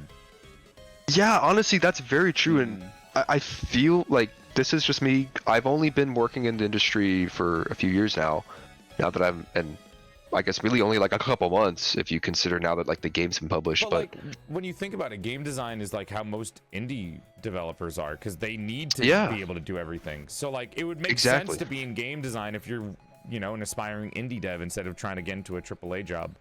Exactly, yeah. Game design is so important, especially if you're trying to be solo indie or work with a small team. Like, you have to be super good with that. So I'm surprised that your teacher like tried to push everyone out of it, but maybe they were just trying to push you out because honestly, working in the game industry, from what I have heard, it's an absolute it's an absolute one of my nightmare. Teachers explained, well, it was animation and/or game industry, and one of my teachers was like, "Yeah, if you're not ready to sleep in a car in Los Angeles for like 14 weeks, then you're not ready to have this as a job." Oh, fuck that. Yeah. And it was just what the fuck is wrong with you? Shouldn't you try to change the actual, like, I don't know, industry instead of just conform to it and then teach the kids about how to sleep in a car? God, preach it. Seriously. I had zero interest in ever going into the games industry when I was in college, but when I found out that you could go indie and like single people could actually make full video games, like Eric Baroni, the creator of Stardew Valley, he's one of like my biggest developers. He fucking insane. Oh yeah. He worked very hard on that game.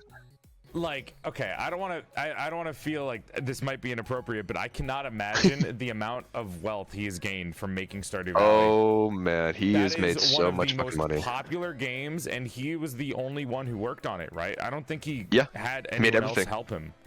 He worked with Chucklefish, and he had like the smallest. He's doing what the CEOs of other companies do, except he actually put in all the work and deserves the money that he gets. He deserves his paycheck. He's honestly one of the most deserving, cool, chill, humble developers. He's like my biggest inspiration in regards to a developer. Have a social media presence besides like Twitter. Yeah, me too. Pretty smart, honestly. I think so too. He shows himself through his work and through his games, and I feel like that's what makes a really awesome dev. Yeah, it really is healthy, and it's crazy. When I saw his story, I was like, oh my god. I've always wanted to make games, but going into the game industry is a nightmare. Everyone talks about it. It's terrible. But you can do it yourself and be your own boss and all that, and like make the things like oh, I can make a video game for real? Fuck yeah. Yeah, that's literally it. I graduated college in COVID and I was like, well, I'm not getting a job. But hang on. I was like, this is actually a doable thing. Wait, and that's my passion. You graduated during COVID. Yeah, it was I keep forgetting. 2020. Wait, I almost thought I was older than you. Then I remembered. Oh wait, no, college just takes a while, and I went through a shitty college that was like 22 months. Oh my god. I mean, it took Most me like 5 colleges years to are graduate. Yeah, like 4 to 5 years, and then I forget. Oh, I was in college for like a year and like 10 months. Oh my god. Me over here. Never went to college. You know what? Smart. I wish I didn't go to college, dude. All I Yeah, got was honestly. 100K in debt. I'm not doing like 3D modeling or animation. Do you see me doing that shit? That's not. I don't know what Honestly, I'm doing with my yeah. fucking degree. Also, my it's been, degree's like, not being used. almost 6 months since Smushi Come Home released. Oh my god, that's crazy. I hope that you're. I mean, I'm obviously hoping, but like, I hope that you guys are doing well. You know, like after Smushi Come Home, I hope you found more success and were able to like, you know, do more. I mean, Smushi obviously has found success, and then Fail also getting commissioned by different VTubers now too. Like you found another avenue through for revenue, which is really cool. Did I ever tell you the game count?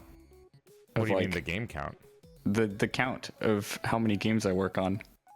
Do you work on a lot of video games? Dude, About yeah. 26. You've done music for It's insane. 26 video games? It's About really 5 wild. of them What have the released. Fuck? You Yeah. showed me some of them. You showed me some. Yes. You showed me some of the new games that you were working on. Yeah, the count is roughly like 26, 27. Would you say that you like are the games that you work on kind of similar, or would you say they're all varying? Like Very varying. really? That sounds really funny to say. Sometimes Very I varying. feel like musicians will like, or composers will work on similar games because that's what they prefer. But Yeah, it's really interesting to true. hear that you like you vary There's- yourself so much, and you There's have a the couple ability to do games that are similar to Smushi Come Home, but I also worked on, you know, a Terraria-like game called Far World Pioneers. I worked on. You can't mention the games that aren't out yet, can you? I can mention some of them. Kitori Academy has been revealed.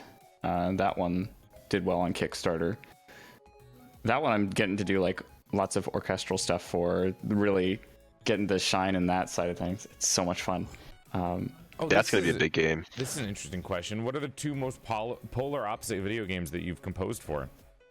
Oh gosh, let me find Like, a what's list. one Okay. end of the video game spectrum, and then what's on the other end of the video game spectrum that you've worked for? Because it'd That be is a really good question. interesting to hear like the difference between the music that you composed. So we've got Like he's making like a Dark Souls boss fight composition, and then he's making like Smushi Come Home composition. I do have a potential Souls-like project.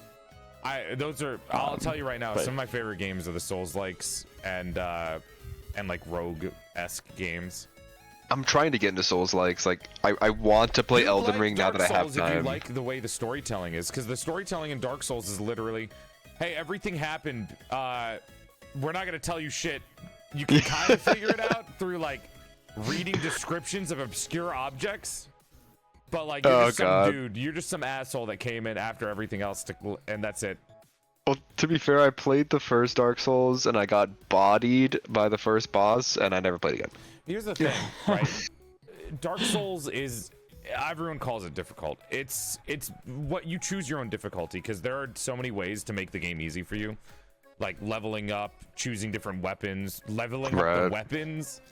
You can cheese almost everything in the game too. Yeah. Maybe I need to give it another try. I was would gonna just suggest jump it. straight to Elden Ring. No, I would say give Dark Souls 1 a try first, because Dark Souls 1 is like 20 hours. Elden Ring's like 200 Oh, that's not hours. bad. That's true. Yeah, Fail, you got the games? Some of them are similar, so it's kind of hard to pinpoint exactly one. Aha! So he does like similar game types. I do have like batches of similar games. So like the cozy games, there's like 5 or 6 of those. So in that lineup, there's Smushi Come Home, there's you- Cloud Jumper, there's Pine Hearts, there's Color Story, Spectre Tomb. Do you have a preference for like the type of game that you like to work on? Do you prefer the Smushi I Come just Home like types? working on. I like working on something different than what I last worked on. Really, So you like to That bounce makes sense. around. You don't want to. I'll like, get stick tired to doing one the thing. same thing. That, Yeah, he really is ADHD. This is part. It's showing in your work that you don't want to focus on one thing. also autistic. Woo! Yeah, you know, it's part of it. Do you remember?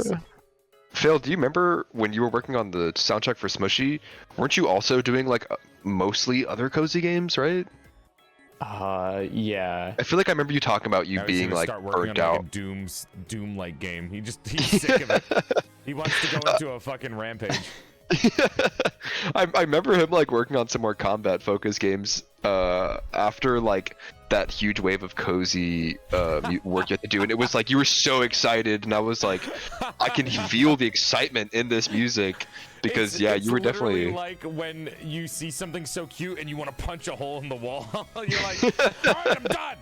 I'm done. right. I need One to of the feel coolest like ones. masculine again. I need to feel my masculinity. One of the coolest ones that I'm most excited for that I work on is Rifted Worlds. It's a action RPG, top-down Ooh. Zelda-like game. I think I've sent you, both of did. you, You sent me videos of some. it. Yeah, That's really interesting to hear.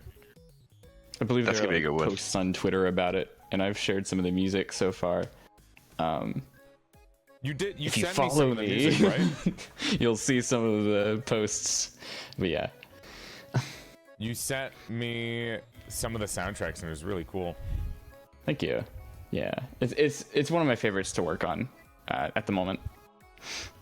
God. I'm honestly really glad to see you get to kind of bounce around between different genres. I feel like that keeps things interesting. It must be does. more fun to be able to do that too, because you get to just experience so many different things and work with so many different people. Because I One of the imagine most developers kind of work on similar styled games. They never really break out of their certain niche. Right. So being able to work with Yeah. different people who probably have very differing personalities based on the type of games that they like. Honestly, one of the reasons that I started doing VTuber music on the side was because of the fact that I was doing all like cozy games at the time, and I wanted to do like crazy shit. And that's what I different, ended up would you doing say? for Yeah, I both mean, you and Giga. Well, the Giga's music was kind of like you're in the middle of a dungeon and you're kind of enjoying Yeah. the vibes. My music is kind of like, how do I describe my music? It's kind of like spooky funk. I love that. That is what Funk you spook. gave me. Yeah. It's normally I would say, because when I first got my original soundtrack by another composer named Color Guys, the only thing I gave him to work off of was Actually chatted with Colorgeist a bit. he's a great. nice one, isn't he? He's cute. I think the original vibes that I was giving them was something. Ah, fuck. What was the composer's name? There is a composer on YouTube, Alex Mukala, I think, or something. Yeah, I know him. And he did Bloodborne is Funky. And I listened to that once, and I was like, all right, I know what I need for my music. We gotta mix like orchestral choir and like funk, and then boom, we got what we want. It's so good. Yeah. It is. Look at chat. Look up Bloodborne is Funky on you. You know, here I can play some of it. It's not Blood funk. Blood Funk. I can play some of it here. Let chat have a little bit of a Dance party. soundtrack. Yeah, chat, get So- ready. Here's a dance party for you guys. I gotta dash in a few minutes, but I can stay for like 10 more minutes or so. Yeah, no worries. Give us that bloody funk. There you go, chat. Alex Mukala. Yeah, there it is. I like it. Oh yeah. There you go. And it's just funk mixed with Bloodborne, and it is absolutely yeah. the vibes that I was looking for when I was getting my music. I see And his then- posts on Twitter a lot. Great. And then we go from Color Guys making that original soundtrack for me, and then everything else is stemming from that original soundtrack. So whenever I commission somebody, I'm like, here's the bass song, do a new take on it. And whether it's like, do the bass song, but now make it mambo. Do the bass song, but now make it Nintendo 64, you know? Like, Yeah. it's because I have a brand and I can't go too far out from the brand, but it always is like wonderful. It's always very cool. Right. That's awesome. Yeah, with my take on it, I tried to like take the motif from the ones that Colorgeist did and give it a kind of different rhythm And you did great. mess with it. It's very different and it's very addictive. I can listen to it like nonstop, and that's I'm glad to hear that. That's one of the best compliments I can get. what, like you can listen to it without getting sick of it. Yeah. Do you have songs I get sick that of you my own really like, music. and then you just get sick of it, but you still respect the song even if you are sick of it? Definitely. Sometimes. you say it like you listen to it, you're like, I love this, and then 3 songs later, you're just like, all right, I hate this now. That's what I do with my own music, though. That's I kind of get that. I get it. Yeah. I mean, you're I gonna be listen to way it the harsher whole on time yourself. while writing music. How many times do you think you could listen to Coconut Mall until you get sick of it? Oh, I love that one. Infinitely.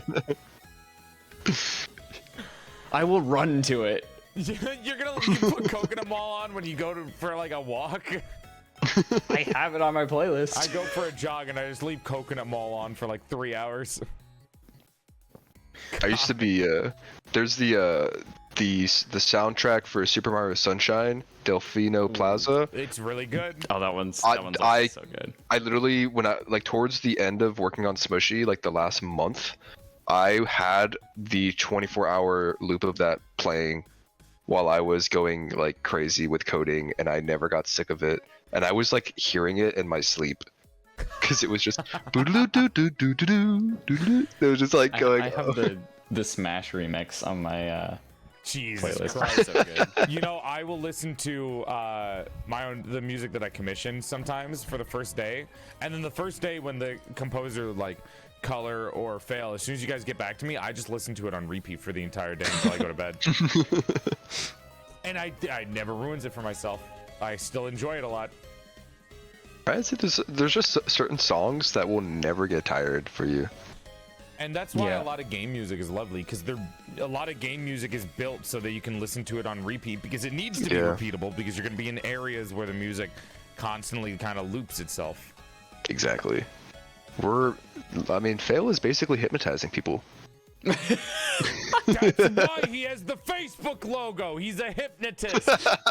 He's trying Lizard to person. drag people in. It's all coming together now. I love when you first came onto the stream, people were confused on whether it was an F or a T, and it's like very clearly an F. It's an F plus. I did notice that it was a plus too, because you made the white line. Yeah. Fail positive. Is there a reason? F plus. You know, wait, before you go, because I know you have to leave soon, is there a reason you named yourself Fail Positive? Yeah. It's a self reminder actually. So whenever you fail, you want to fail in a positive way. You want to. It's like. I say that as I get my report card back and it says F plus on it. No. No, the plus there. The plus, it means good things. Like whenever you mess up, whenever you make a mistake, you can take that negatively. You have to fall forward. Let it. Yeah, exactly. That's really cute. That's a very sweet little Learn message from to your give mistakes. yourself. It's yeah. Because I need that reminder a lot in my life. It's very important. Don't we all? I mean, that's what makes you Yeah. human, is you learning from your mistakes, is how you like mature yourself and get Yep. better at whatever you're doing. You know, it's not just bashing your head against a brick wall. It's bashing your head against a brick wall and then learning the weak spots of the wall.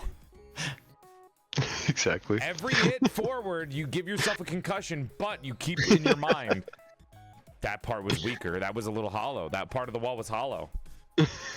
Also, You know? one of the coolest things that's happened recently, and a lot of it is thanks to Noah for working with me and me getting paid pretty well, is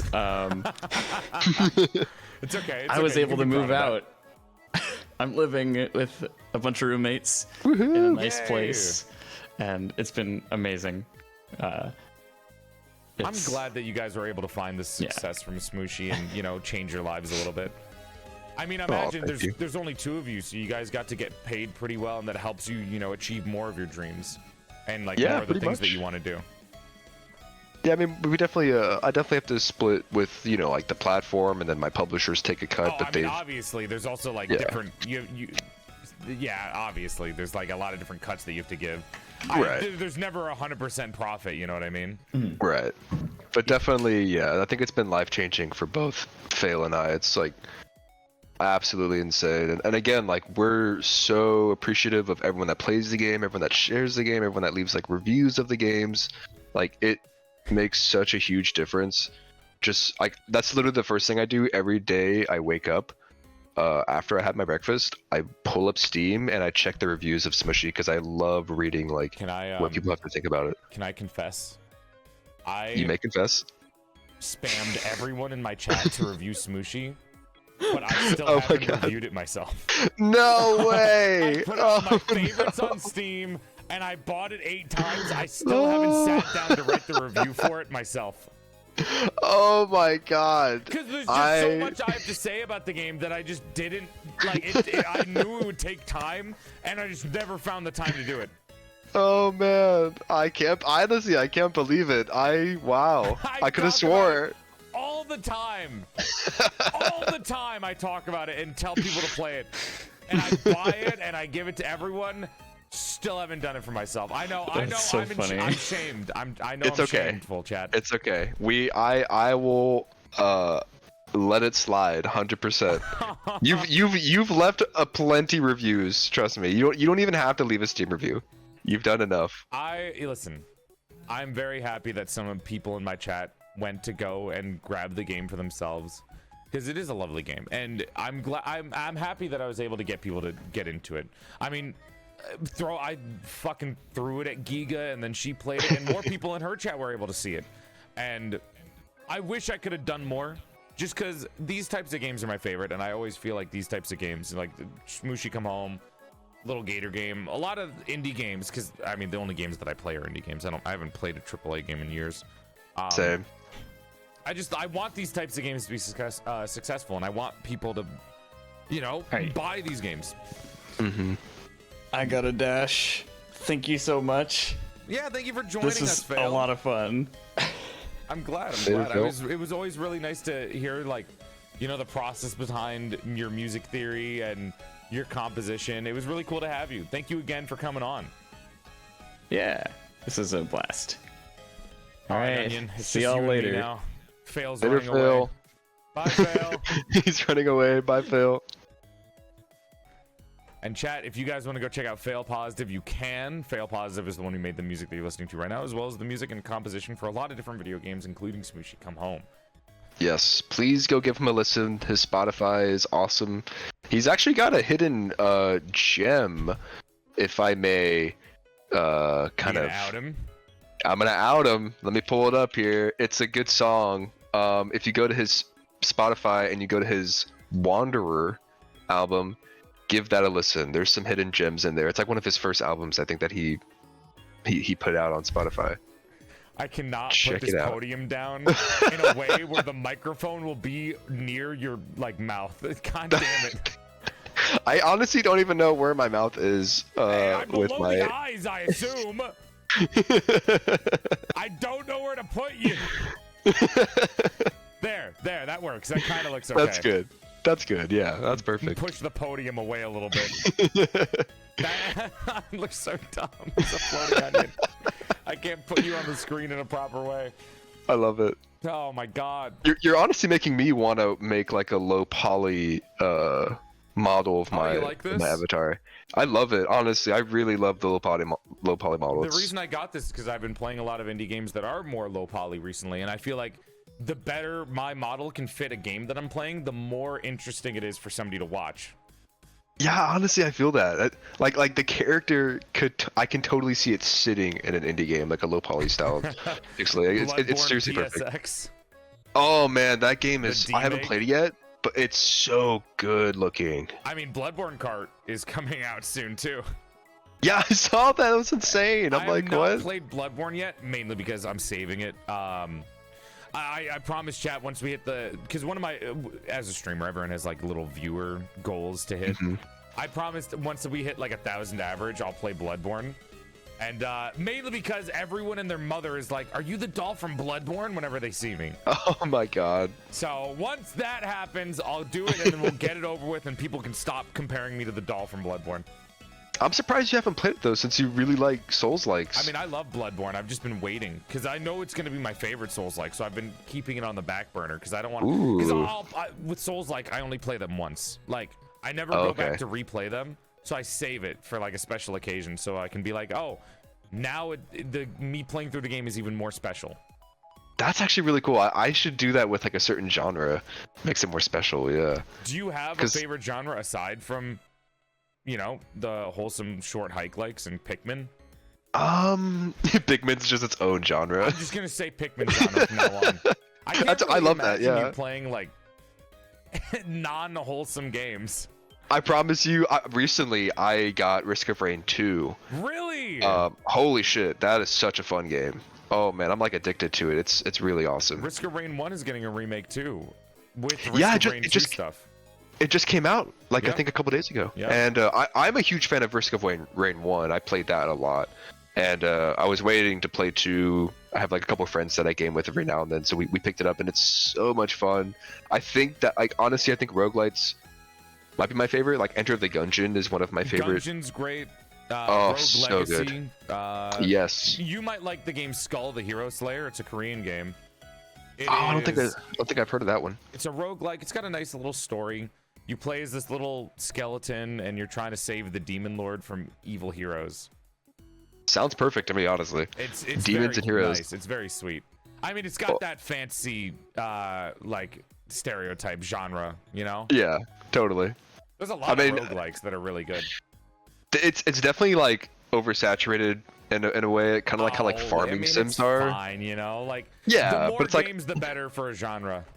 Yeah, exactly. Like I could never have enough. Like I can definitely just keep playing more and more roguelites. Inscription is another one that you might like. That's an indie game that kind of fucking blew up too. Yeah. Yeah, that's a big one.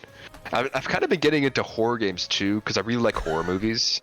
Which is kind of like weird, I know. Smushi coming from home horror game. I'm like oddly really into horror movies, and I've been getting into the horror game side, but I haven't played like any mainstream ones. I just like going on itch.io and just playing. There's a lot of fun, just like random indie games on there that are like you never hear of because they're not in Steam. Tons of them, and most of them, for some reason, indie devs just love making PSX horror games. I don't know why it's such a huge thing, and I think it's because like you can nail that art style down a lot easier than if you were to do, say, like, you know, realism, or even if you like regular different art styles, because if you're not an artist, PSX might help you, I guess. Yeah, I think so. I mean, I personally haven't tried making a game in that style, but it seems, I mean, I don't know. Just turn on the filter on Smushi. Oh god, I can't that's see true. Anything. That's very true. And they have like these shaders that you can actually buy like on the asset stores and stuff that will make the game look like PlayStation 1. They have like this weird glitch to the models when you move the camera. It's called like vertex splitting or something like that, and it's like a shader, and you can literally buy that and make it just have a PSX kind of style. It's definitely, I don't know, it's definitely a little easier, like you said, but also at the same time it's also really hard to nail that aesthetic. I don't know, like I personally find it more difficult to make make stylized stuff versus realistic stuff. I think it depends on what style you're going for. I mean, there's so many different ways of making something stylized that doesn't exactly pertain to one thing. Like, it's not like everything that's stylized looks like Wind Waker, you know? Like, it depends on the style you're going for, and if you're trying to push the limits, it might be a little bit harder. But if you're trying to just make something simple, you might be able to do that. That's true. Yeah, it's very true. I feel like people can definitely take it to the next level. Like, there was that one game that was like toon shaded, and it had like a really crazy looking art style. You know what I'm talking about? It was like open world, and you would ride on those carts. Oh, Sable. Oh, that's what it was called. Yes, yeah, I know what Sable is. That's another interesting game that reminded me of not Hyper Light Drifter, but another game. A little bit of Hyper Light Drifter vibes, though, for sure. Like, if Hyper Light Drifter was 3D, that's kind of how I would imagine it to look. If you, let's say we give you unlimited resources, what is the type of game that you'd like to make? Ooh. You could make anything, right? Like, you didn't have to worry about anything else. What's a game that you would like to make in the future? I'll let chat you and chat in on a little secret of what my next game project is. I was actually gonna yeah. ask you about that if you would be willing to share some info. I'll share a little bit of it. I won't give the storyline really, but basically the reason why I'm hesitating on starting it is, for one, I'm working on finishing this very small Smushi content update. But also, like you said, this game idea is a little too ambitious. A horror mode to Smushi. Maybe. You Who get knows? jump scared by like the strawberry guy. Mushroom jump scare. But yeah, no, like you said, if I like this game idea, I would need like infinite money, team, that kind of thing. Like, it's ambitious, but the concept of idea is like, I really enjoy playing roguelites, right? Like replayable stuff. Yeah. But also, like, I love making story-based games, kind of like Smushi's somewhat story-based. So that would kind of be my game, would be a story-based game with voice acting, still a low poly stylized art style, but it would be kind of heavily inspired by Adventure Time, and you would be a fantastic show. I've watched many 3-hour analysis videos on Adventure Time's lore. Absolutely love it. Such a deep lore. I've seen the show probably 20 times. Like, huge fan. Such a good show. And I really want to make a game that's inspired by it, and I want there to be a really big universe with tons of different characters and biomes and side quests. I almost want to make like a Zelda universe, but more Adventure Time. So, you know, like, I like the goofy inspired stuff. Like, that's why a lot of the writing in Smushi is inspired by Adventure Time. I love that relaxed post-apocalyptic, but still, post-apocalyptic, more goofier and more. It's goofy, like, but it can be serious at times. Yeah.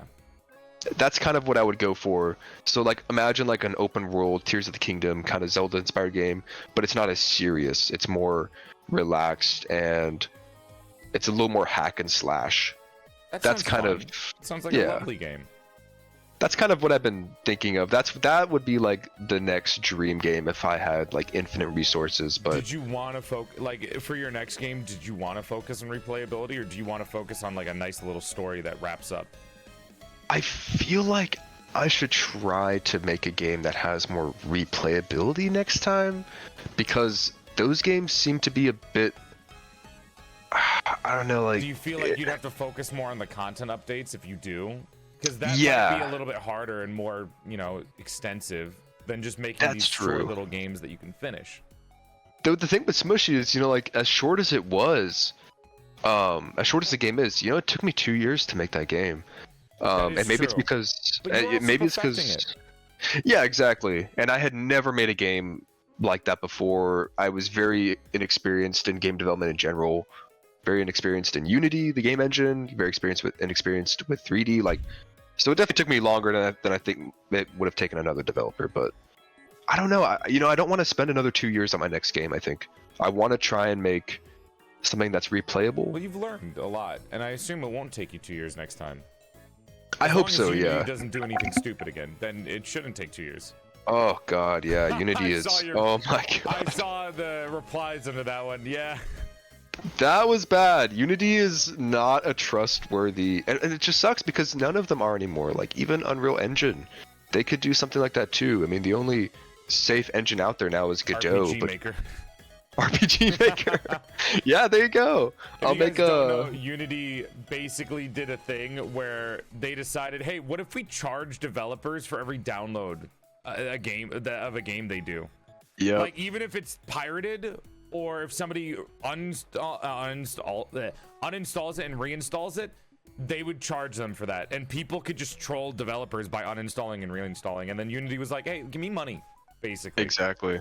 And they were like they're very private about their data and stuff too. And they were like, trust us, we'll be able to track all the data. And if you run into piracy, you're going to have to handle that yourself. And it was so like, many what game is going devs on? were like, we're not going to use Unity. Yeah. Even the Cult of the Lamb game devs made a joke about, we're gonna take our game off the Steam store. They really did, and it honestly, it worked. It was so fucking cool to see all of the game devs rise up, and it actually made a difference. Like, it actually scared the Unity. No way that would have gone through. That would have been like a lawsuit. I think so. Yeah, it was way too sketchy with how they were going to be tracking this data and all that crap. The same CEO, yes, that's right. It's the same CEO that worked for EA and tried to charge Battlefield players for getting ammo. Oh my god. They made a joke about if a player wants it, make them spend money for it or something like that, and it's ridiculous. So stupid. He was. I don't want to. I mean, These all are I'm people gonna say. that don't play video games. They're just trying to use video games for money. Exactly. And I'm so glad that he's gone now. They got rid of him. And they unfortunately replaced him with someone who probably isn't really that good, but I've also Everyone's probably I don't trust any game CEOs until there's a union that breaks that shit up. But basically. the point is what were we saying? Sorry, going back to the original thing though. Do you have like a game project that you want to share with us after your next content update with Smushi? I mean, I'm excited for it. Yeah, I'll play it. I mean, it's so hard to say because I've got so many ideas and there's so many little games I want to work on. Basically.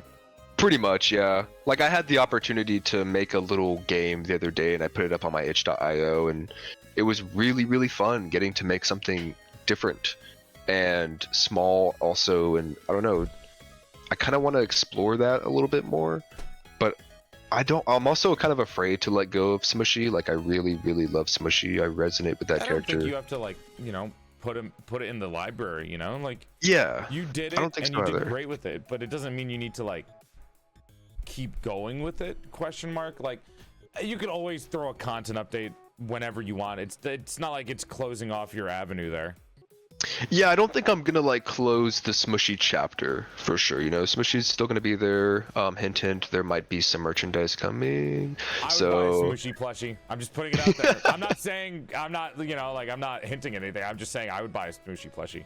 Let's just say I already have like that 40 might be plushies. that might be a possibility next year. Let's just say that. Wow. Cannot confirm or deny, but Smushi merch. I'm definitely interested. I love that little mushroom. Look at it, Jeff. Look at this little guy. Yeah. I love one of my favorite things too is the fact that you added a mush because I'm somebody who loves mushrooms. If I wasn't a doll VTuber, I'd be like a parasitic mushroom. I love mushrooms, and I love the mushroom encyclopedia that you added in because I actually was learning. I was reading about it. I'm so glad you loved that feature. That I had so much fun with the mycology journal. Once again, it was inspired by Pikmin 2. In Pikmin 2, they had this feature called What doesn't Pikmin have? I'm telling you, you gotta play Pikmin. It's so awesome. I've never thought I would be on I would have a game dev on my stream, and the entire time they're talking about Pikmin instead of their game.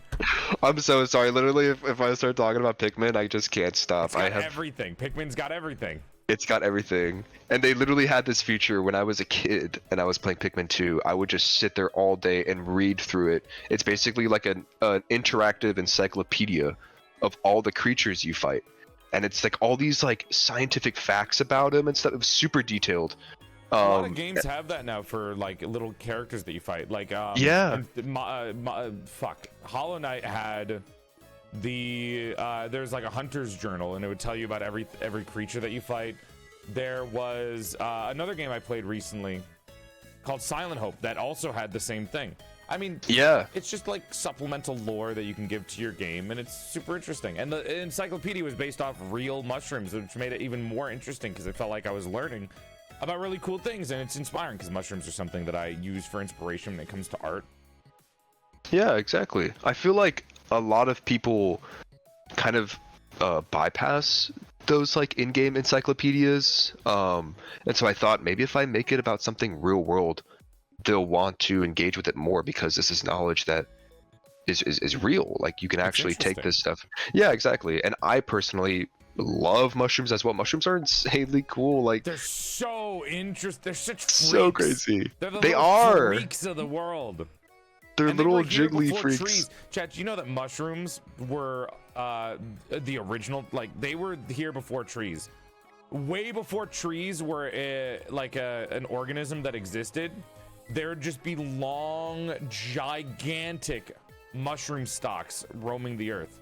Like they mushrooms were were the first. And it would What- just look what like came first? lumps that would just like grow out of the earth. They looked disgusting, but it was really cool. But exactly, mushrooms are literally like, they're like the brain of the earth. The mycelium network and all that. I mean, they're just insane. They're factually It's and really aesthetically, yeah, it's really The cool. And I amount of was like, difference they have also makes them gorgeous. Like there's so many weird mushrooms that are just like really pretty. right? I remember talking to my fiance about it when I came up with the idea. I was like, I need something else in the game, something else to collect that's optional. And I was like, oh my god, Pikmin, the Piclopedia. I used to do that for hours. In the game. Yeah, I was like, wait, but what if it was with mushrooms? And what if there was a little interactive camera like they had in Pikmin 2? Oh, it could be a journal and people can learn about mushrooms because not a lot of people know enough about mushrooms and they're like insanely cool and like more people need to know about them. And Right? I love it when I hear people talk about like I feel like most people probably didn't pay attention to that feature, which I understand because it's a lot of reading. So I really love it when people tell me like, oh yeah, I loved reading the mycology journal. I loved learning about mushrooms. It's It was so lovely, cool. dude. It really is. I love that. Thank you so much for checking that part out because it was a lot of work. It took a lot of research and then we had to translate all that text and it was one of the heavier features in the game that definitely like slowed down development, but totally worth it in my opinion. Was it that extensive for you to be? Was it just the research that you had to put into it? It was like the research, then I had to create the mushroom model, I had to texture it, then I had to draw the icon, then I had to draw the And you sketches had to for give the it jiggle mushroom. physics. Yeah, give it the jiggle physics, and then I had to make the smushy notes. There was a lot of like art assets that went into just It was one worth single it. mushroom. It came out wonderful, and I loved collecting all the mushrooms, like running around looking for it. Like, where's the next mushroom? I need to tap it. I need to tap the mushroom. I need to see its physics. I need to read about its encyclopedia journal. No, I love that. And you'll be excited to know that there will be more to discover in the content update. There'll be a couple more. Yay! I get to go back. I get more achievements. Yeah. Yeah, I still have to figure out how to do that. I think I'm assuming I'm gonna have to remove the achievements from people. I don't know if I can do that because yeah, I don't know. I'm still don't know trying to how figure out the Steam programming works. behind it. That's Yeah, your same. job. That's your game dev job. I do not have the knowledge for that. Don't worry, I'll figure it out. But just don't freak out if you don't have 100% on Smushi anymore. I'll just have to play it again. That gives me an excuse, you know? Yeah, I'm kind of hoping the content update lets people revisit the game and like kind of just play it from scratch. You just because add a hard mode. And You Smushi can't- will occasionally fall and just like take damage. They'll just trip. No. Yeah, no, it's the content update's not going to be like that big, so I'm hoping people kind of replay the game from start instead of just hopping into their old saves and then going into the content update because you're going to beat it pretty quickly. But we'll see. We'll see how I mean, it goes. the game is it's legitimately lovely. I adore Smushi, and I really had a good time getting that 100%. I want to ask you thank though, you. do you have a favorite character in Smushi that you made? Oh man, 100%. Yeah. Aside from Smushi, Yeah, aside from the main character of the game. aside from the main character of the game, who I resonate with so much, Chungi.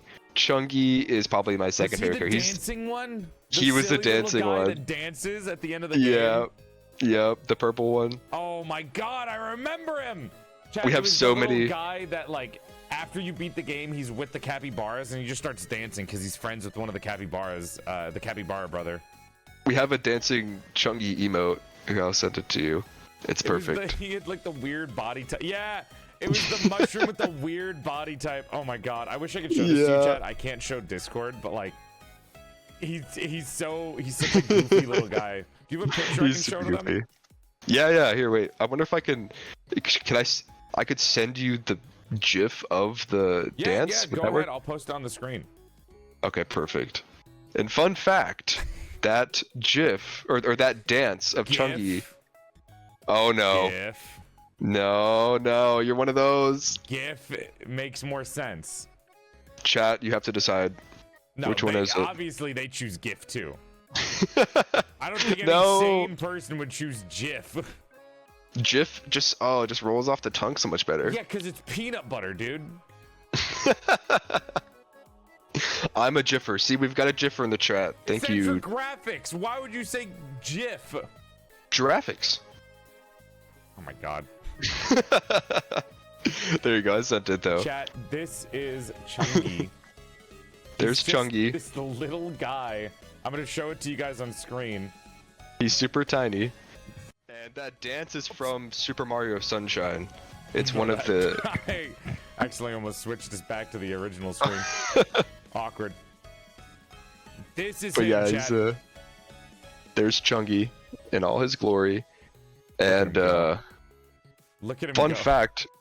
Here, I'll show you. I got another funny GIF you can show. Look at him go. My beloved Chungi. Oh my god, you have more? Yeah. Chungi was one of the first NPC models I ever made in the game.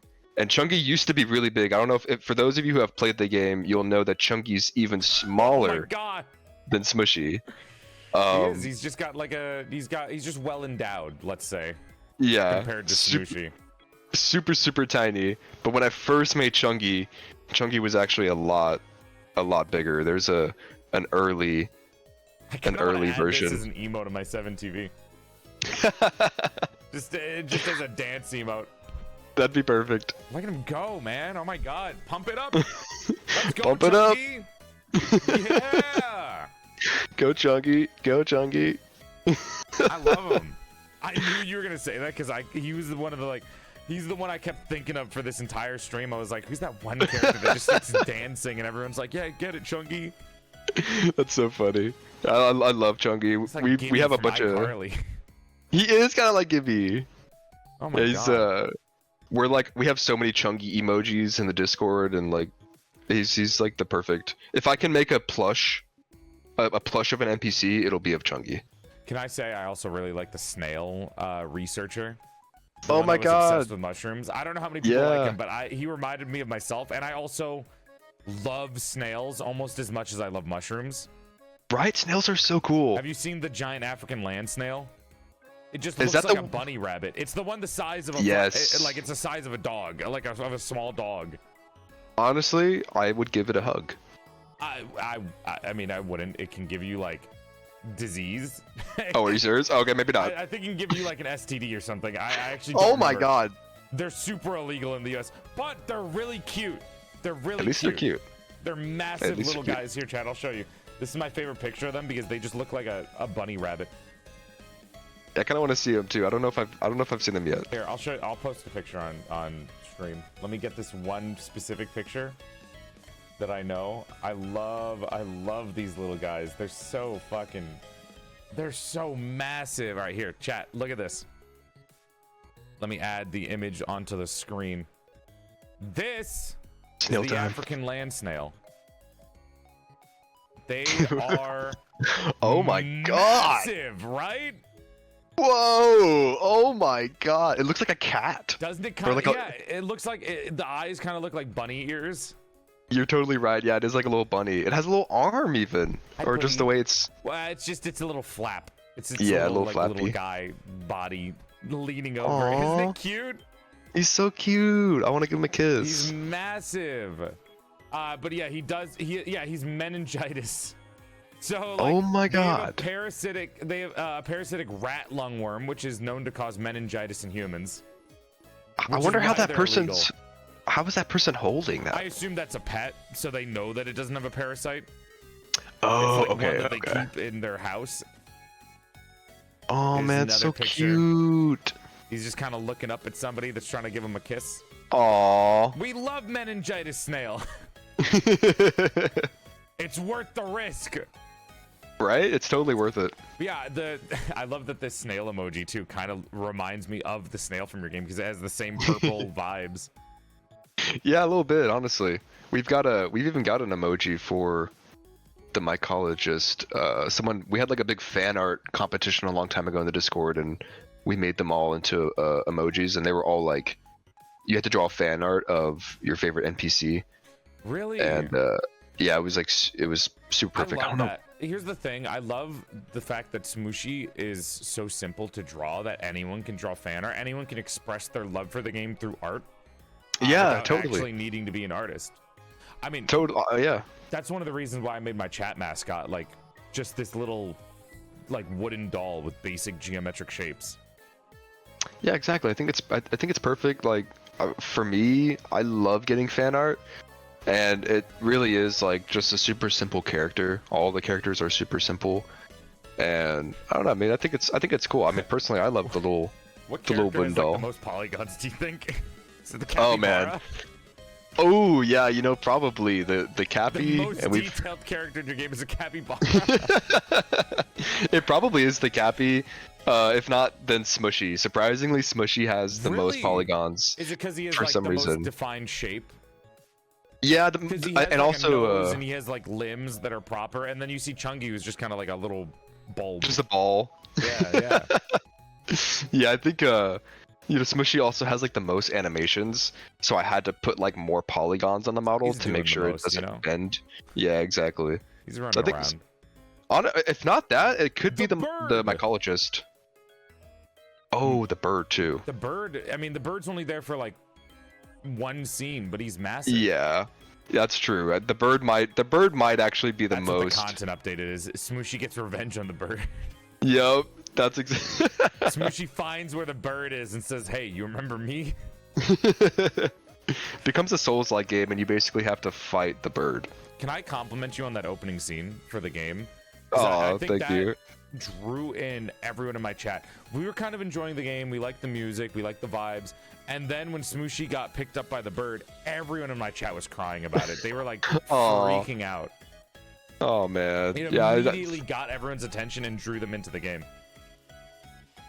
that was like doing that intro sequence was on my mind ever since I came up with the idea for the game, and I was like, I have to do that. There has to be like an opening cutscene. Well, you did it in a great way because it drew everyone in. Thank and you. that's like the important thing.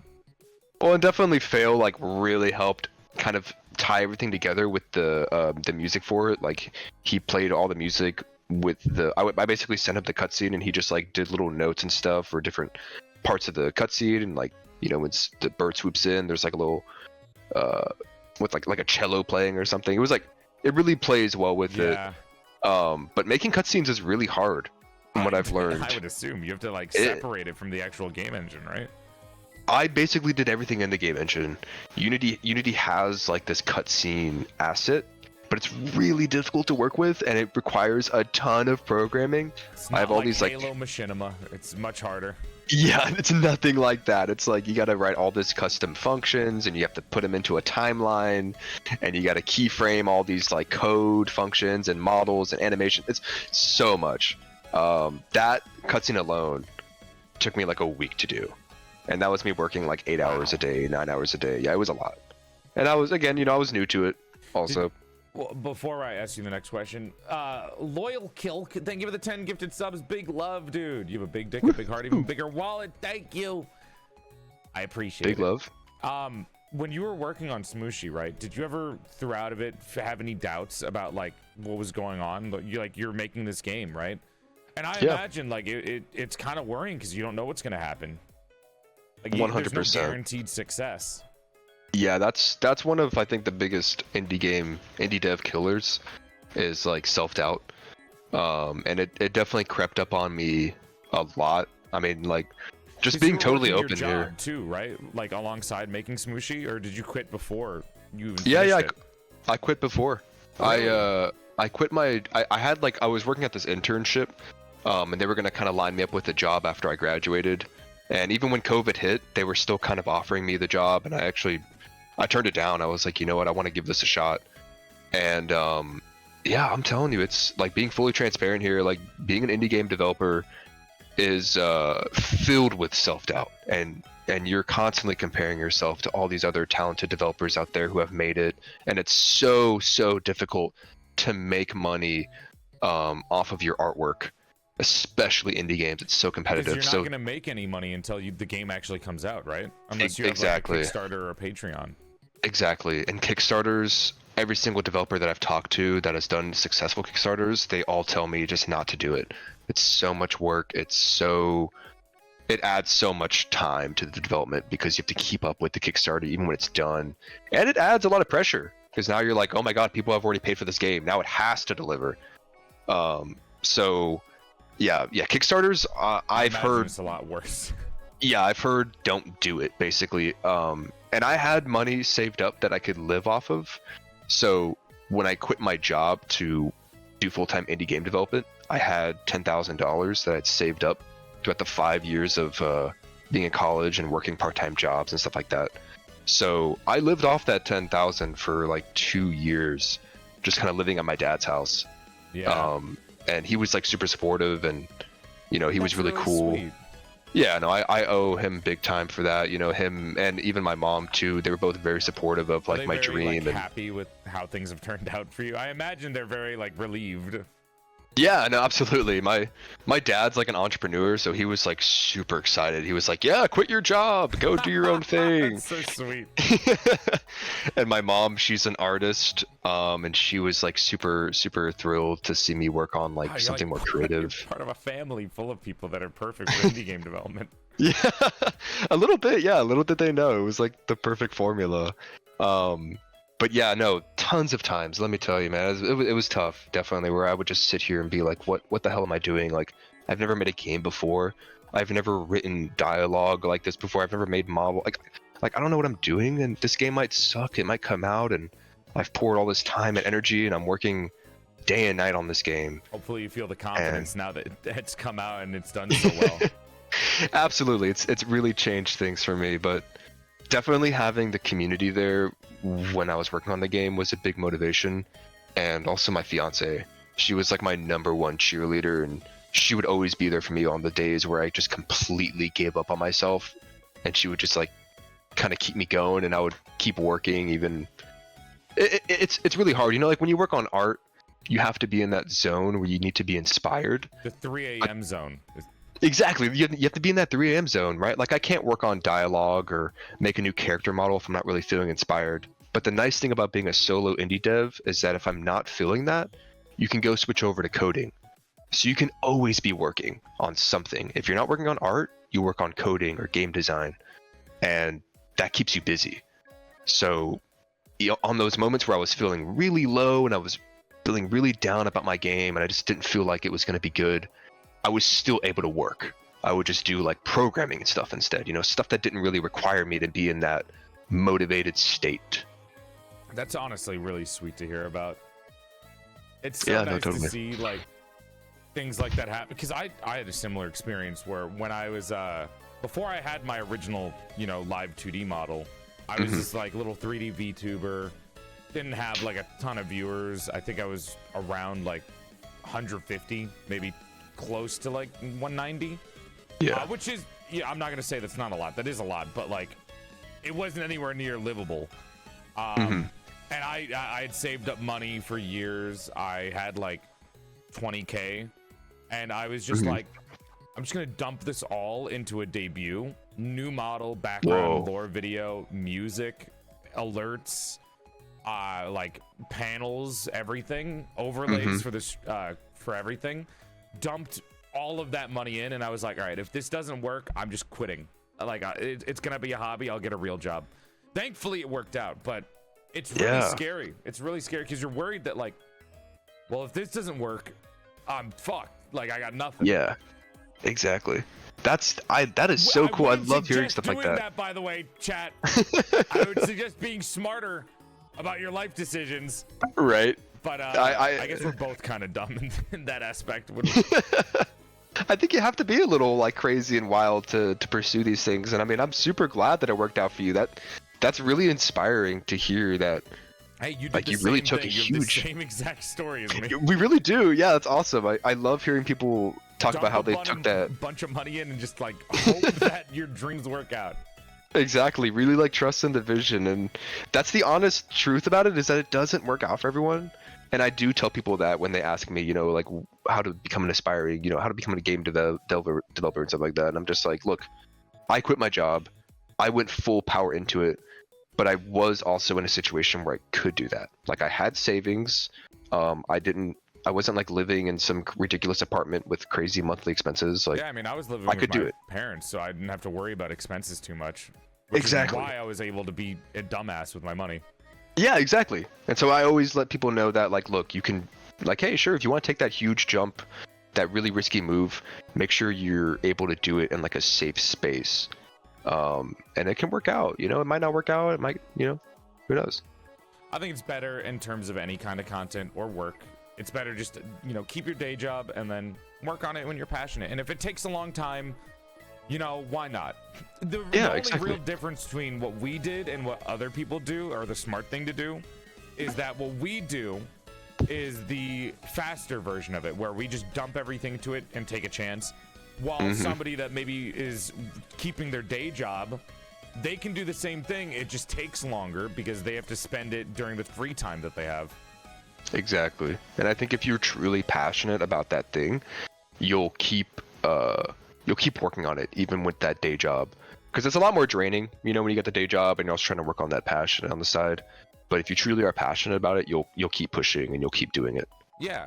And it's important to be able to just push through and get the things that you want done, because then you get to enjoy yourself and look back at what you've done and, you know, look at it with pride, because that's honestly what you need to do. Because fuck, man, you made a video game from like scratch with yourself and like fail. That's pretty impressive. Thank you, man. Thank you. I appreciate it. And someone in your chat actually said it really well too. They were saying, like, you know, even if you don't have success, you can still always recover from it, and you'll have learned so much from that experience. Bashing your head against a brick wall. There you go. The brick wall. It'll break down. Your head is stronger than the brick wall. Yep, exactly. And that's honestly something though I tried to channel a lot when I would work on the game, and it's another thing that Eric Baroni himself said, the Stardew Valley developer. He basically talked about how, you know, hey, if Stardew Valley failed, he didn't care. He was like, if it fails, I'm going to learn from the mistake and I'm going to make another game. And if that one fails, I'm going to learn from the mistake and make another game. And I'm going to keep going. And it's just like that kind of attitude is so It's the same fucking attitude awesome. you kind of need to have with streaming. You're like, oh, I didn't have a lot of viewers today. Well, whatever. Next stream will be better. Oh, I didn't have a lot of viewers that stream. Oh, well, you know, next week it'll be better. Oh, this week has been really bad for me. Next month, you know, you'll get more viewers as you keep going. Exactly. It's just like Smushi. Games, like you can't give up. You have to keep going, keep going. Eventually you'll get to your home. You'll get to that goal. And I don't know how we got so like into like an inspirational it's just how life is. I mean, we're talking about how you got to even making a game, so it makes sense. This is another thing with the whole like cheesy. It's only cheesy if you don't have the same sentiment. But if you have a similar sentiment, it's not going to be cheesy. It's going to be motivating. It's going to be like something that you really pay attention to. Yeah, exactly. You have to fail positively. Right, correct. Boom. There you go. There you go. He can't even hear us talk about that. Fails with us in spirit. I'll tell him later. I'll be like, we'll tell him we used his thing. We stole his thing. Right, exactly. Oh my god. I hate to leave, guys, but I do have to go. It's about 7:30 over here for me. I gotta get some food. Thank you for coming on and hanging out with us today. I'm so happy that I was able to bring you guys on, and you know, this is very different from my usual date night streams or porcelain parlors where I just bring somebody on and we shoot the shit for 3 hours. Yeah. This has been like really interesting to hear about and talk to you guys about game development and art in general and just like the things that you guys do. This is really cool. Thank you for coming on, Onion. It was really nice to have both you and Fail on.